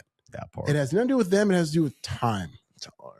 And it is, I don't want to be rude, but that is a thing that happens. It is. It sucks too, because I want to say hi to everybody. I want to help everybody based on when I worked at LA Fitness. It taught me so much about just feeding knowledge. Like I'm an open book. So if you talk to me, unfortunately, I will give you a lot, but I don't want to, because I know the time that I have, I just don't have it. It's real limited. Some days I do. Like if I could work out in the mornings, take your time with me. Let me know. But if you there, our time, that 5:30, 6 o'clock, we got to get moving. I got to get going. That's why I look at you. I know. I say what's up, and then I'm gone. We're good. One of these days, I'm going to have to get y'all on a workout. Oh, man. Tez he promised me. And by the way, y'all in this promise together, by the way. Hey, hold up. Y'all, Tim ain't tethered to me. All I said was one time. One. All I said is one. Sounds good. That's Tiff. Jay, real quick. Let's rewind time. Yes. A year and a couple months ago. What's up? Oh, I'm good, bro. I'm good. You got me right. Go ahead. That's all. I just didn't know if I could. Oh yeah. Go ahead. Help yourself. Yeah. What I look back at when we were at Pursue. Yes. Crunch was coming up, being built, and West Coast was being built. Yes, I heard a lot about it in the whims and damn near Bloods versus Crips. What's your take on that? Because you were going to both for a while. So I went to West Coast and I went to Pursue. And my first inclination was one was a family gym. The other one was a strictly, we're here to be serious. We're not here to communicate. We're not here to talk. We're not here to be friends. Let's get to work. If that makes sense. So one was a community gym, which means people who were overweight, underweight, families, children, only because, but the reason why, because West Coast didn't have a childcare for families to really go to. I mean, they did, but it wasn't like what Crunch was. So families gravitated towards Crunch. Not only that, the price. If I had a price that was $10 versus a price that was $150 and my family could go, that's a no-brainer, especially for people who are maybe low budget, don't make enough money, or make enough to pay for a gym membership. This is obviously where we're going to gravitate towards. West Coast is smaller, but they do have a basketball gym, a hot tub, and a pool. They do. But that didn't open until summer. And how many months and days of summer do we have in Oregon? And it's outdoors. That part. If they made an indoor pool, they would have crashed the market and Crunch wouldn't have a lot of people. Yeah. Right. But regardless, how they made it and what they did, and they didn't have the childcare in the beginning, made it tough for families to want to be there. It made it great for people who were so serious about working out that it wasn't second nature. Single guys, single women, people who were in their prime, people who were just working out on the regular, because not only that, they had the finances to do it, because West Coast is more expensive than Crunch. It is. It's a hefty price. People who are not as blessed when it comes to the finances, or people who have families, Crunch was just a better option. Absolutely. Yeah. So for me, I went to both. Obviously, West Coast it had basketball. I love that. It had a hot tub, but it wasn't open when I first went, but now it's open, but it's outdoors regardless. But I also have a family. I was paying for the childcare and the gym membership at West Coast and paying for Crunch, childcare in there. We were doing both for a while because I wanted to see what was better. Unfortunately, the childcare was not better. So for me and my family, we gravitated towards Crunch. So if money wasn't a problem, you would hang with Crunch? Money's not a problem now, but it doesn't matter. It's about the childcare and when it's available and when it's open. I can still do both. I would rather go to West Coast, but that's if I was single and didn't have a family. I'd rather go to Crunch because I have a family. The childcare there is better for Lo, which is our daughter, and she has been there for so long. She knows the people there. All the people there know her, saw her since she's been growing up. She knows the kids there. She has friends of other mothers who are at that gym. So for her, it is a learning curve to take her and bring her to West Coast. We did once, but it wasn't a good time. There wasn't a lot of kids. Versus Crunch, where there's a lot of kids, a lot of families, people know her, So what I found, I'm going to jump in with you. Yeah. Just because it was an interesting summer to see those two back and forth. Yeah. And I mean this West Coast, I mean all respect, I did a week pass with y'all, and you guys got a great thing going. They do. They got a great thing going. Yeah. West Coast, y'all got a great thing going. Yeah.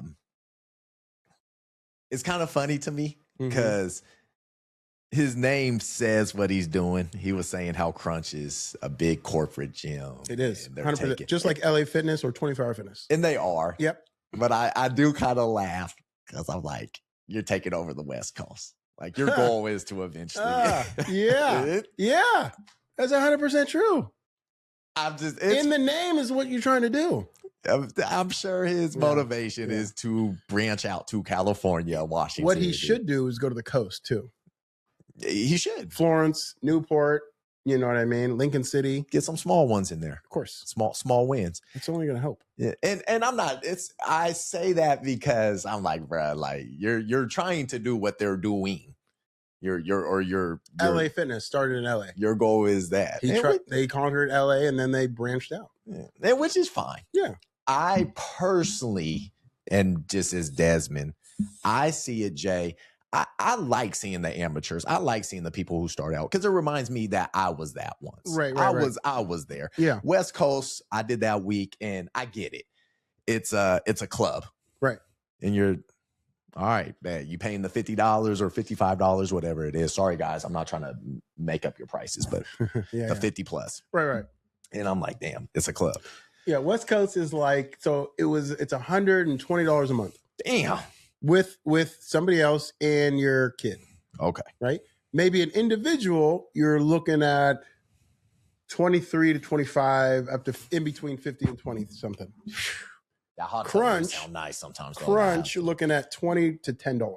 Is that hot tub like? Is it everybody going there? I have yet to be in that hot tub, but that sauna. But the sauna does have rock salt in the West Coast. Ooh. They also in their lighting in their gym is red. Is like this. All red. They got that black lighting, which is the black locker rooms. If someone who is a picture guy like myself, I'm sorry. Oh, it's nice. Good. It's a nice it looks gym. Good. It really is. Yeah. I could see myself if I ever just had an energy dip and I said, I just don't want to do people. Yeah. Yeah, I would go to West Coast. But for women, they have a specific, well, not just women, but everybody, but typically women have a specific booty lab, meaning exercise equipment that is specifically for people who want to do glute workouts. Oh, that's nice. Typically, women do that type of workout. Not just only women, but what I'm saying is they tailor this area for glute workouts. That's nice. Yeah. That is nice. Honestly. So a lot of women do gravitate towards that. Wow. Crunch does not have a specific tailored area for that. That is nice. Yeah. I remember I had a girl work out with us once. Yeah. And I'll never forget. Your cousin?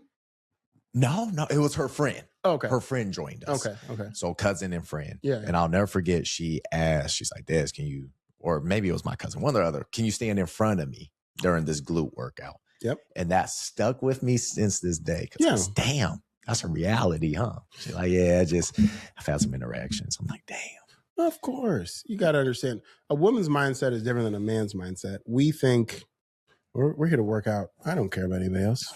A woman's mindset is, I got to protect myself.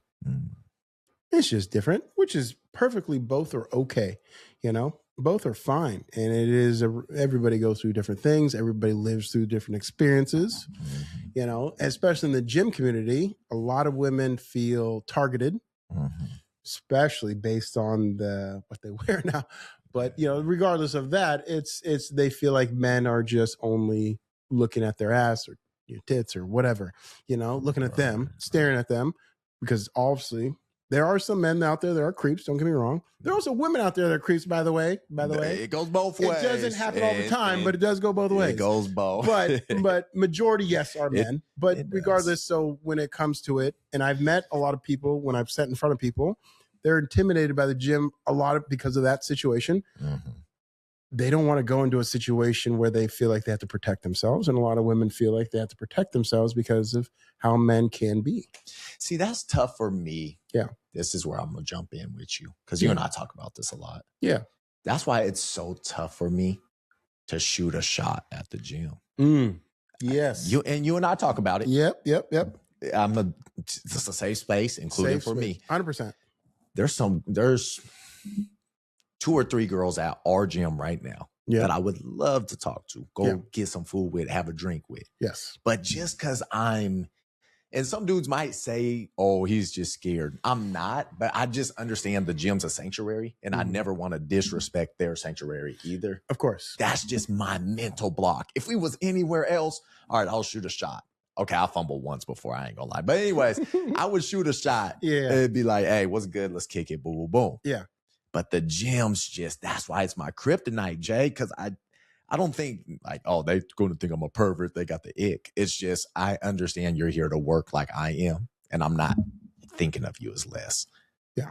So that's why it's always tough for me. So the gym, and when it comes to the dating community and hitting on women and all that, what I have learned, and I am definitely no expert, trust me. Yeah, but tell me, what have you learned? learned? I'm a fiance, I have a girl, so I don't I don't do it, but what I have learned, What have you learned? based Yeah. on videos, based on what women have said, in that type of industry, what they have said, and correct me if I'm wrong, ladies, but one is before they work out, if you want to approach them, talk to them, or after they're done with their workout, mainly like on the way out or something like that. But when they're working out, they want to work out, and they typically don't want to be approached or hit on because they feel like they don't feel their best. Feel their best. Meaning, if I'm grunting as I'm pulling an action, I look like I am not making a face that is pretty to another man. She was pretty to me. Sorry. She is pretty to me. And to what you just said, women think we think it, or internally what they think is it's ugly, but we think it's sexy. Shit. So men and women are obviously different in that aspect, but what they would prefer, not everybody, please don't say generally, it is before or when they're done. If you're going to approach. Got it. Trust me, there are some women when they're working out, but you got to understand, they also have to think you're hot too. So it really doesn't matter who you are. If they don't find you attractive, don't approach. But you also can't know that because how are you supposed to know? Shooting a shot, though, is also a great way to find out, because if you never do, Kobe Bryant, Michael Jordan, I'll take 100 shots. How do I know if I'm supposed to make one? I got to shoot. Shoot your shot to at least try. Facts. If you never try, how are you supposed to know if someone likes you or doesn't like you?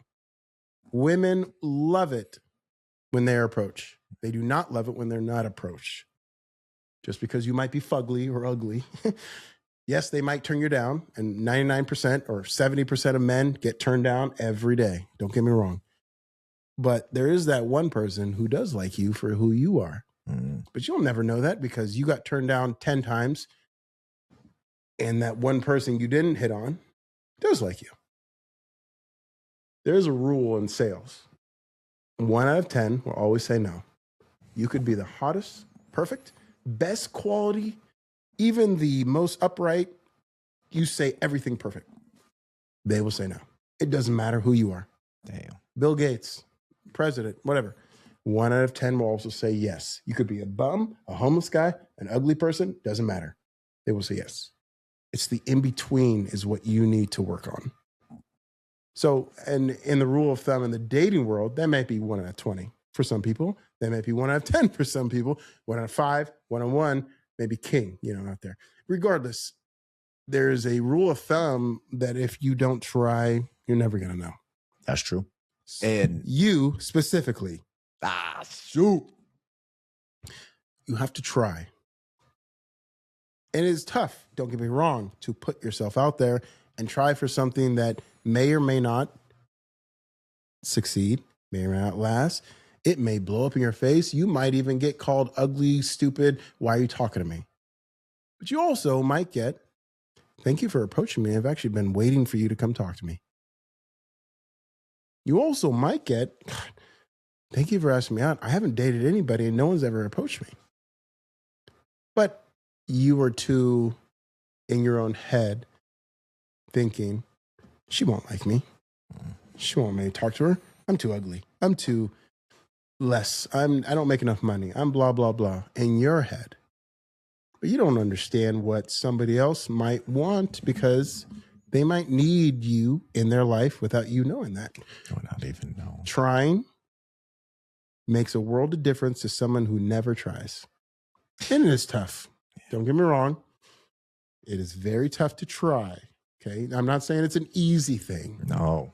No one is saying it's easy, but adversity builds character. And that is something I think I'm going to just talk strictly to men. Fellas, adversity builds character. Mm-hmm. I've learned that the hard way. I used to try to dodge adversity, confrontation, and it builds character. Yeah. Because now you get to see how you perform. Are you in war? How do you perform in war? How do you perform in taking a no? How do you perform with disrespect? Because if you let words control your emotions, you're easily provoked. You're controllable. Yes. You're 100% right. You gotta shoot within good means. Now, if we're talking straight dating, just don't be a pervert. Don't be weird. You can be awkward. Yeah. Awkward's cute, but pervert and weird, okay, come on. But yeah. And the issue is young coming up thinking, well, what's awkward? What's weird? How do I do it? Well, for one, try to be yourself more than trying to be somebody else. Right. Absolutely. And one thing too is, if you are someone who is trying to court somebody, trying to even approach somebody, the first thing to do is to stop assuming the worst possible outcomes.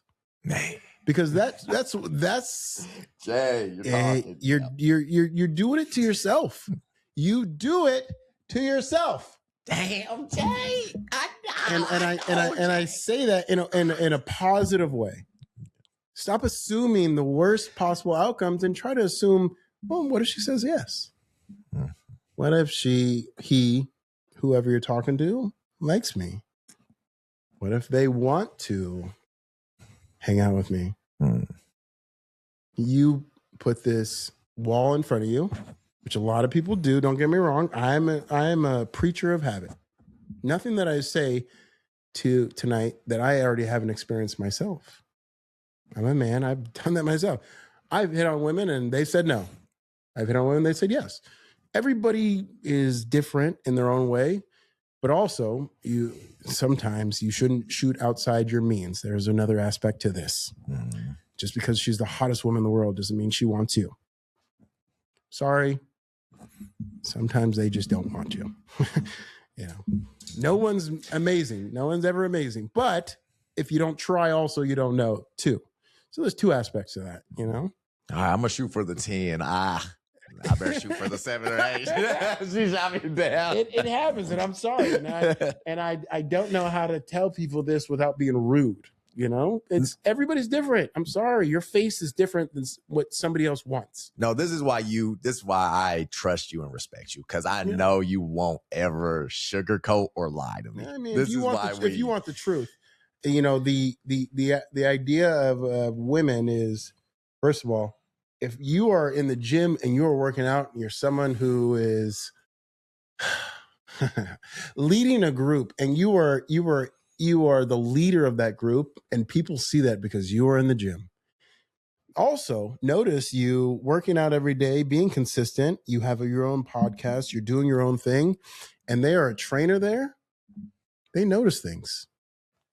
If you say hi to them and they smile and they don't say, why are you talking to me? They notice things and they're happy and they wish you would talk to them more. Damn, Jay. And I promise you, if it continues, you're going to build a foundation which makes someone want to know more about you. And I promise you, it will be a thing. To the next time I come here, they're going to be sitting next to me with you on this podcast, and we're all going to be here talking about it. Damn.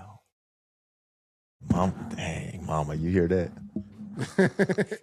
I promise you, it's going to happen, but never doing anything is never going to happen. Right. It will. But it's time. also confidence. It's self-confidence, and it's allowing yourself to be uncomfortable. The reason why I am who I am today and the way I look today is because I live an uncomfortable life. I do things that are uncomfortable because if I'm uncomfortable, it means I have to work hard. It means I have to do things that are not normal to change the way I look or to be the way I am. Got it. If you're someone who lives in the uncomfortable, if your life is easy, you grow up, you are blessed with everything's given to you, and you got a silver platter, your life will be hard. Your life will be real hard because you're not used to hard. Right. But if your life is hard, you go through challenges, you work up, you build your own business, you're self-made, you do all this stuff on your own. You have some people, but it's a lot of times it's just you. Mm-hmm. Your life will be easy. That's why you see a lot of those rich people miserable. A lot of rich people are miserable. Well, it's Denzel Washington himself will tell you that, because the fact that if you do things that are easy, your life will be hard. But if you do things that are hard, your life will be easy. And there's a lot of things that come with that. Absolutely. Behind that is so much, and the explanation and everything behind it is just so true, because man, if I heard that as a child, well, I never had a dad, so I got to learn that ahead of time. But regardless, I realized that I didn't grow up with rich. I felt like we were poor as hell. Oh my God, I felt like we were poor. I lived off TV dinners on the regular. Damn, the TV. Hungry Man's. I lived off the Hungry Man's. Wow. You were a hungry man. Cup of noodles, TV dinners, Hungry Man's. Birthday stopped at 12. Never another one. Wow. Santa stopped. It was a bag at 9 years old, wondering, where's the presents? You learn quick in this household. But regardless, nothing to say against my mom, because she was a blessing, an angel. She did everything for us. She can't do it all when she's a single parent with 3 boys. Now growing up, you realize that as a father, as a parent, as a child, you don't know any of that. So, but to say now, I have 3 kids. My daughter's 3, her name is Lo, and we have 2 boys. My fiance's name is Brittany. We started in high school is where we met. We dated for 5 years out of high school. And I was not the guy I am today. I'll tell you that much. I was a douchebag. I was a bad guy. It was bad. Regardless, yeah. I wasn't the same person I am today, and I didn't treat her the way she should be treated as a woman, as a lady at that time. That's deep. Or anybody. That's deep. Right. That's deep. So it took a lot of growing up. A lot of experience going through it. But you learned, dude. Yeah. That's what's cool. You learned. There's so many dudes out here that don't learn. Yeah. We actually separated for 13 years. She got married. I actually was engaged up in Portland. Didn't work out.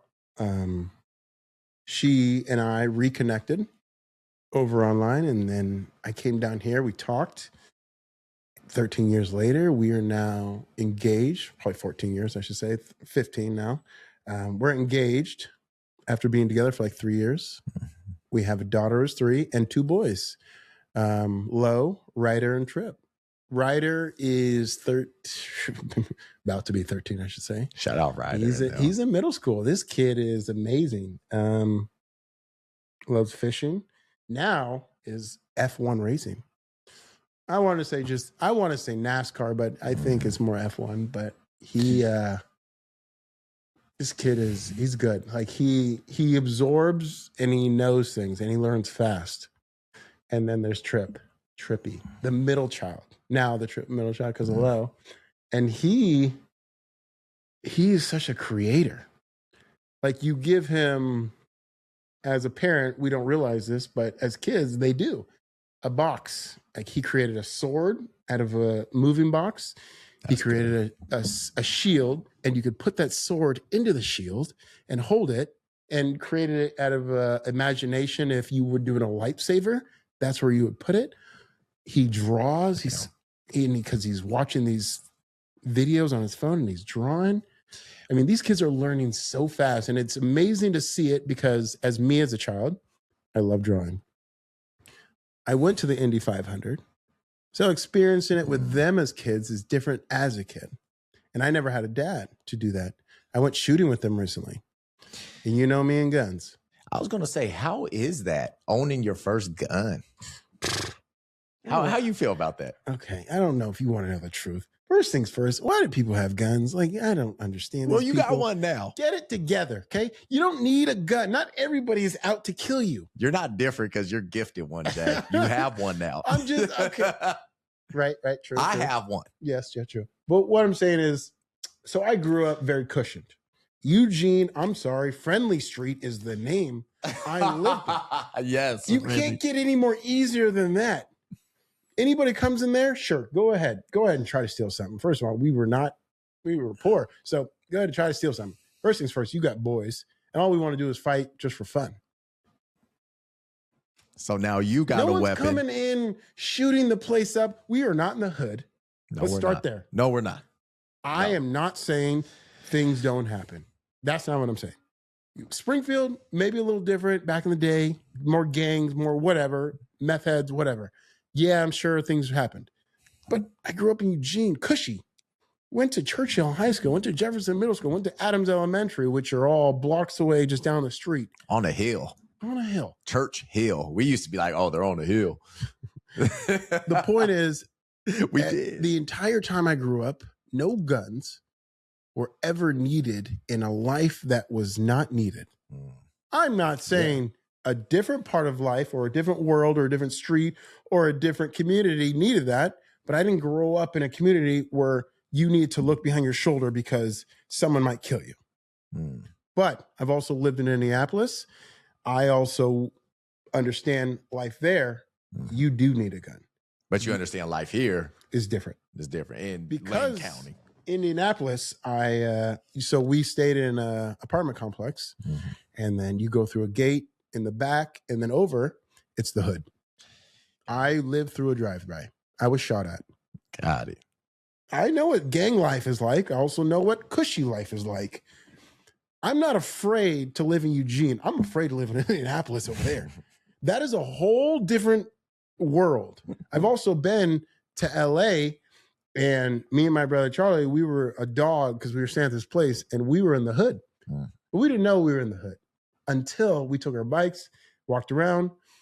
Homeboys were in all white, long, tall tee at the time. Hey. Gate, pit bull, right? Did you see our dog? It's like, you need to go over there, little man. You don't know where you at. I know what that is like too, versus what Eugene is like. So are you saying you don't, for your weapon, you don't take it with you? No. It stays locked up. This is not that situation. You don't need it in the car. You don't need it in the Tesla. None of that. For growing up and what I experienced, I know what that looks like and where you should probably take it to protect yourself, because those are serious and dangerous situations, communities, lifestyle that you live. And I get why you would need it. Right. I'm sorry. I live in a place where you could, the guy next to me is offering me candy and sweets and wanted to mow my lawn. Yeah. Those are whole different worlds. Not saying you still shouldn't have something of protection.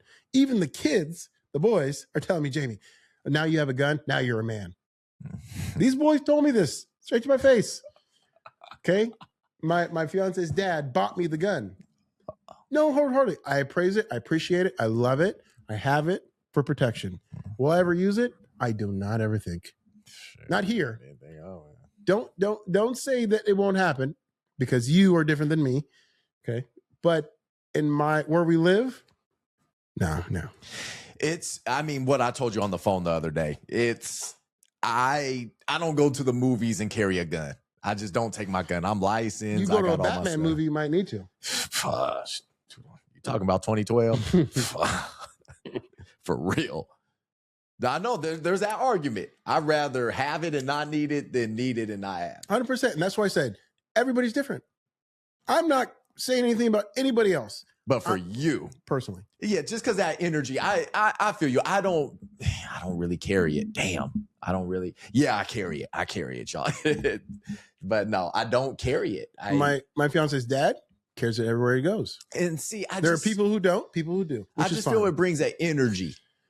And that was the next thing I was going to say. It brings that energy of instability. You're not stable. If I bring a gun, that is another reason for me to use a gun in a situation where it may or may not need a gun. Why are you bringing a gun? I call it the gasoline effect. Okay. There's gasoline on the ground. Yep. If you have something that can spark, yes, it's all going up in flames. Yeah. That's what I call it. Yeah. But if you don't bring something that can spark, it ain't going up in flames. Right. So that's where, I don't know. It's debatable. I don't know. That's a tough one. My fiance, Brittany, she's like, for her, she grew up with it, I'm sure, which I think, because her in a previous marriage, she told me that they had one. They had two or something or whatever. Regardless. So, for the family, it makes them feel safe. I'm 100% with it. If it makes you guys feel safe, I'm with you. I'm never not gonna. And I went for target practice. I did my own training. How was that? It was fun. It was you hit the loud target? as my God, these things are loud. Were you hitting the target? Yeah, of course. Come on now. I've been playing Modern Warfare my whole life. I've been playing, Fair. Call of Duty, Vice City, whatever you think. I've been shooting them up since patty cake. Okay. So I got a target. But the point is I understand it, the idea behind it, but me personally, I would never have a gun. It just, I don't know. Especially where you're at. You're just, know. And that too. I don't like violence. I'm not a violent person. I'm a lover, not a fighter. There might be a little bit of that too. And I always assume the best in people, even when you can't, but I do. One thing I found interesting with you. Yeah. When you and Brittany went to, was it Vegas or California when you rented the Lamborghini? You rented a Lamborghini. We went to LA. Hey. Rented a Lambo. Hey. How was that renting a Lambo? How did people treat you? That's what I want to hear. You get treated a little bit different. Do you? How so? Do. So in a way of, I want to say respect, but it's unconsciously you looked upon as high value, if you want to call it that, right? You just, because, okay, so I had the idea, this is all me, because this is, for her, it was like a boys trip, but I was like, no, we're going, me and you. It was the Rose Bowl. I said, that's right. I said, if the Ducks go to the Rose Bowl, we're going. I don't care. I will pay for whatever it is. So the Ducks were going. And I was like, okay, cool. And I was like, and I was looking up and I was like, we need to rent a car because we can't just Uber everywhere, right? It's not that fun. So I was looking, I was like, I wonder what exotic cars, high-end cars would look like. And then there's it's called Trio. I think it's Trio, Trio. It's a website. It's an app actually, or it's Evo or Trio, one of the two, that you can rent high-end cars. And somehow I just stumbled upon it. And I was looking, I was like, how much is it to rent for when we're there? And I was like, that's not that much. I can rent that. How much was it, Jay? $1,200 for the whole 2 days. 2 days. And so I was like, I was looking at the numbers. I was like, it's not that much. I can do this. And you just got to give them your insurance and your driver's license. Yeah. And I was like, for one, $1,200, yes, a lot of money. Don't get me wrong. But I was also thinking too, how often are you going to drive a Lamborghini, and what is your dream car in your life? For me, it's a Lambo. I've always wanted a Lamborghini Diablo. As a child, you see it, yellow, right? People driving it, looks amazing. So for me, I was like, this is my kind of, I don't have $500,000 right now. So I'm not going to buy one, but maybe I can just drive one. And that's where the idea came from. And so I surprised her and I was like, by the way, I got a Lambo. She's like, what? So yeah. So when we got there, this is the funny part. So when we got there, you're supposed to meet the guy at the airport.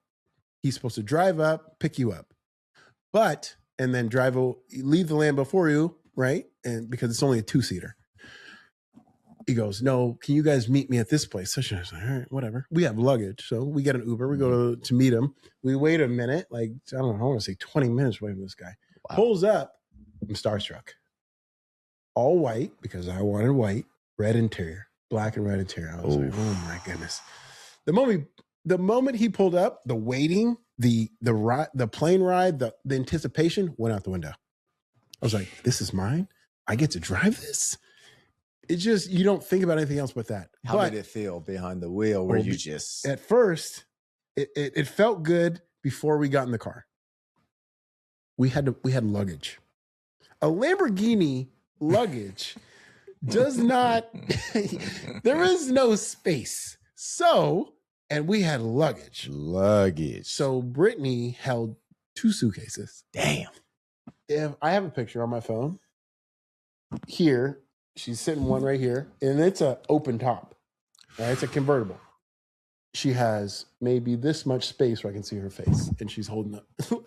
And I'm driving, right here, right? We got luggage right here, and people are just seeing us, but we're low, and like trucks are like high. So I mean, that part wasn't fun, obviously, because we filled the trunk, the front, and the back, but there was no room. So Damn. we How had long were big y'all sig- there for? So we were there for 2 days. Oh, you were there 2 days. Yeah. So that overpaid. part wasn't fun, but otherwise, we took it to the hotel. After the hotel, we went up, got the room. She went and changed. I changed, and I said, "I'm gonna go get the car." In the car, there's a parking garage, so I went and got the car, drove it up to pick her up, and then there are people that saw us, and that's where you get the looks, the idea, for me at that moment was this sense of accomplishment, the sense of I'm here. This is it's a different feeling coming from where I came from. Isn't that crazy? It is very. Isn't that crazy? It has nothing to do with, oh, I make $1 million, I've made it. I made $1 billion, I made it. I mean, make $1 billion, yeah, you do make it. But the point is, when you're someone who has never had help, someone who is self-made, someone who did it themselves when it comes to being your own person, making your own money, building yourself up, like say you've never made 6 figures and now you do, that is a different feeling. And then being able to take your significant other, especially the love of your life, and being able to fund the whole trip, buying her, and pictures and all that stuff and food and all that stuff, hotel.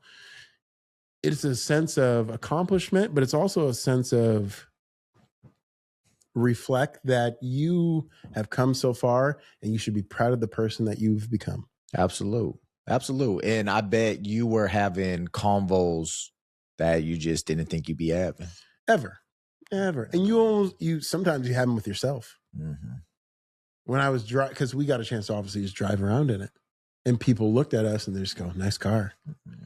Obviously men, typically, but you just, even if it's only for a brief time, you sometimes just need to just feel that and feel what that feels like, even if you don't own it. I don't care.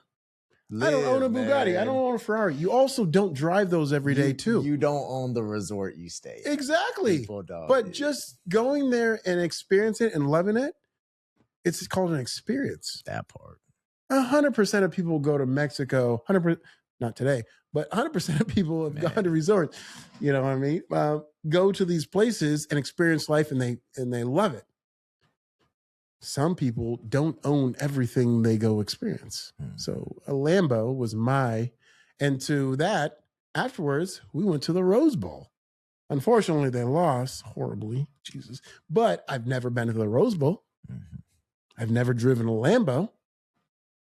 I've never done that on my own without parents taking me somewhere. That was all me. So that was a huge accomplishment for you. Huge. And guess what? It's not over. It is not over.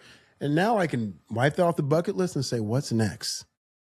I am, and I always have been since I went to personal training, I should say, into progressive overload.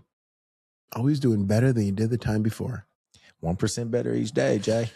It's huge. And it's such an accomplishment because it makes your life worth living in a way that you didn't realize. It's funny. Pete, you just got to get a taste. Kind of like you said earlier, just show up to the gym. You just got to get a taste and then your body will want more. Yeah. Like, okay. Oh, that wasn't that, it wasn't that bad. Let's do this again. Yeah. Again and again. You're right. Absolutely. It is 100% true. And this is for gym wise for my boy Larry, because I know he's listening and he wants to know. Working out is steps. Everybody feels like when they work out, they need to work everything at once. Listen, your body needs time to recover. Muscle fibers. You tear muscle fibers and it takes 48 to 24 hours to recover depending on how much you've been working out. If you are someone who works out 5-6 days a week, every day for years, yeah, it's going to take maybe 24 to 48 hours. If you are new to the gym, it's going to take 72. Damn. Rest. So rest. So meaning, how does that work? If you are a newcomer, start with a 5 to 10 minute warm up. That could be in the treadmill. That could be doing somersaults. That could be doing jumping jacks. What about stretching? Stretching comes at the end. Okay. 15 to 30 minutes. It's called static. Dynamic and static are two different things. Dynamic is body movement, but at the same time, it's warming your body up. So like a treadmill is dynamic because you're moving your body, you're working it. You could even do a stretch as you're on the treadmill, get back, running in it, stretch a little bit, get back. That's dynamic. What about like a walk outside, going for a long walk? 100%. Okay. That could be at the end too. Or even in the beginning, depending on how long this walk is. 5 to 10 minutes is ideally for a warm-up. Absolutely. Right? You want to warm your body up. Then once you get into the workout, strength training. This is the one thing people don't get. I want to do 20 minutes of cardio and then do some strength training. I want to do 15 to 30 minutes of cardio. Then I might do some strength training. I want to run on the treadmill for 30 minutes or walk for 30 minutes, bike for 30 minutes, get on the stair step for 30. Muscle burns fat. This is the hardest thing to come around, predominantly for people who don't understand fitness. And muscle weighs more than fat, if 100%. I heard. So, cardio. This is what cardio does to your heart. It's fast. This is what muscle does to your heart. Those are two different things. Absolutely. If I'm going to beat hard, it's going to create a blood flow that is harder and it's going to rush to that muscle. If I'm going to do cardio, yes, my heart's going to beat fast, but it's also going to build endurance. But does endurance burn fat? Or does muscle burn fat? Damn.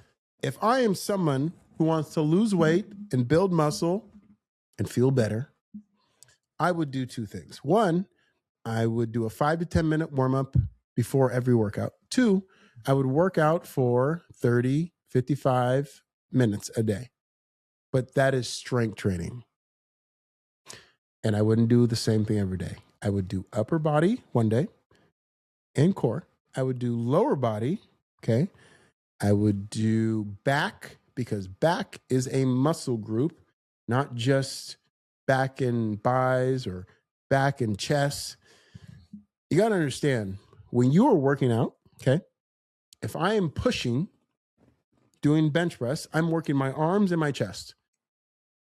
If I'm doing a pull, I'm doing my arms and my back. Mm-hmm. If I go from upper body day on Monday, Tuesday I do back. What am I working? Arms, arms, arms, and arms. They're gassed. How long does it take for a muscle to recover, though? 48, 72. They don't have time. Oh, wow. All you're doing is tearing, tearing, and tearing. So now you're hitting hypertrophy. Exactly. You need time in between. So I would separate the workouts. Upper body, or for me personally, I do cardio and abs on Monday, but everybody's different. Yeah, what's your lineup? What's your Monday through Friday? So my Monday through Friday is cardio and abs. Monday, 100%. Start it off. Without fault. Okay. Tuesday, back and buys and abs. Wednesday is legs. Wednesday, legs. Because my muscles recover. Thursday is upper body and abs. Friday, CrossFit. So like a hit day. Saturday, shoulders. Sunday, rest. Sunday, rest. So you're going 6 days a week. Well, Jay, we're closing out. I always like to shout out people, so I'll start out and then you go ahead and follow me. Yeah. Crunch, shout out to you guys. Much love. Thank you for a wonderful pop-up on Monday having us. Crunch Fitness, big love. Haley, yes. Jess, all y'all out there. Appreciate you guys so much. Big love to you guys. I want to shout out Big Daddy Barbershop. Shout out to y'all having us for juicing as well. I want to shout out everybody at the gym. I mean, I know y'all going to see this. I know me and Jamie there a lot. So big love. We all in there working. Health is wealth. Real talk. And I just appreciate everybody that showed me love. And the ones that don't, I appreciate you too. I really do. Appreciate you. I pray for you. Jay, who you want to shout out? I want to shout out my barbershop, Tim's Trims. If y'all don't know, please go. Oh, Daniel. Yes. Daniel. Shout out Daniel, man. Also, TC. Yep. Tattoo artist, one of the best in Eugene. He did a lot of my work, so I always got to shout him out. But honestly, also YMCA. And the reason why I say YMCA, even though it's changed so much, is because I grew up there, grew up going there, and it has done a lot for me as a person, as a community. So that culture, that community has done a lot because YMCA is soccer, basketball, football, baseball, all the people who go there. And as a kid growing up there, you learn so much. Absolutely. Yeah. That community is huge because it just allows kids to get better. When it was downtown Eugene. Yeah. Tucked in there. I remember that. I wasn't there a lot, but I remember it. Yeah, it just came to me too. I was just thinking about it. It's just YMCA ball. Yeah. It was a thing that it was like growing up, I went so much. Yeah. And see, I was Gateway Mall ball. Ah! You remember the 24-hour fitness? I don't think I went ever. That's crazy. See, YMCA only a few times, but wild. Yeah, YMCA, but Gateway Mall 24-hour fitness. Really? Oh, bruh. It would go crazy. So that's wild. We missed YMCA 2 or 3 times. I didn't even know that was a thing. Dude, yes. Yeah. Back in the day. Really? 24-hour fitness. Go in there, had a little court. See, that was it. I was so maybe, in my own bubble over here that I didn't even know Gateway Mall had a 24-hour fitness because that's how much I didn't know about the fitness industry. Yeah, they sure did. Bruh, it was crazy. So really? Then, but yet again, YMCA, I barely went. I went a few times. Yeah. Well, I actually played football when I was in middle school, like going into sixth grade for South Eugene. It was either that or you go to Churchill. So this was before you went. Right. And so I actually played football for South. It's and crazy. So that South Eugene culture, which is over by YMCA and Roosevelt Middle School and all that, my brother went to all that over there. Mm-hmm. But we eventually went to Churchill. Gotcha. Yeah. That's crazy, man. But Jay, I want to shout you out too. Thank you for blessing us with your time. Amen. Seriously. It was a pleasure. Long overdue. Long overdue. Long overdue. Long overdue. And I appreciate you so much and everything that you and your mom do here. I mean, this is huge. Thank you. It's a way for people to, everybody who's different, get their story out. Absolutely. Sometimes people want to hear everybody's different stories. So I appreciate you for allowing me to be on your platform and allowing me to express my life and what I do and the fact of my family and everybody else who, is with me and Brittany, and we appreciate you so much. Won't be the last time, man. Yeah. And it'll be sooner than later. You have my word. Yeah, I appreciate you, man. Thank you. Will you hit number 1, mama? And world, that is it. Shout out to Jamie, man, a legend right here in the gym. He dropped a lot of gems as well. So definitely check out this episode. You're going to learn a lot right here. In the meantime, hug your loved ones. Thank you for tuning in. Smash that subscribe button. Much love to you guys. And you know what to do. Until next week, tap in with us. Keep showing the love. This is where we keep organic stories. We keep it 100%, 10 toes down. Love you guys. Bless up. We out of here.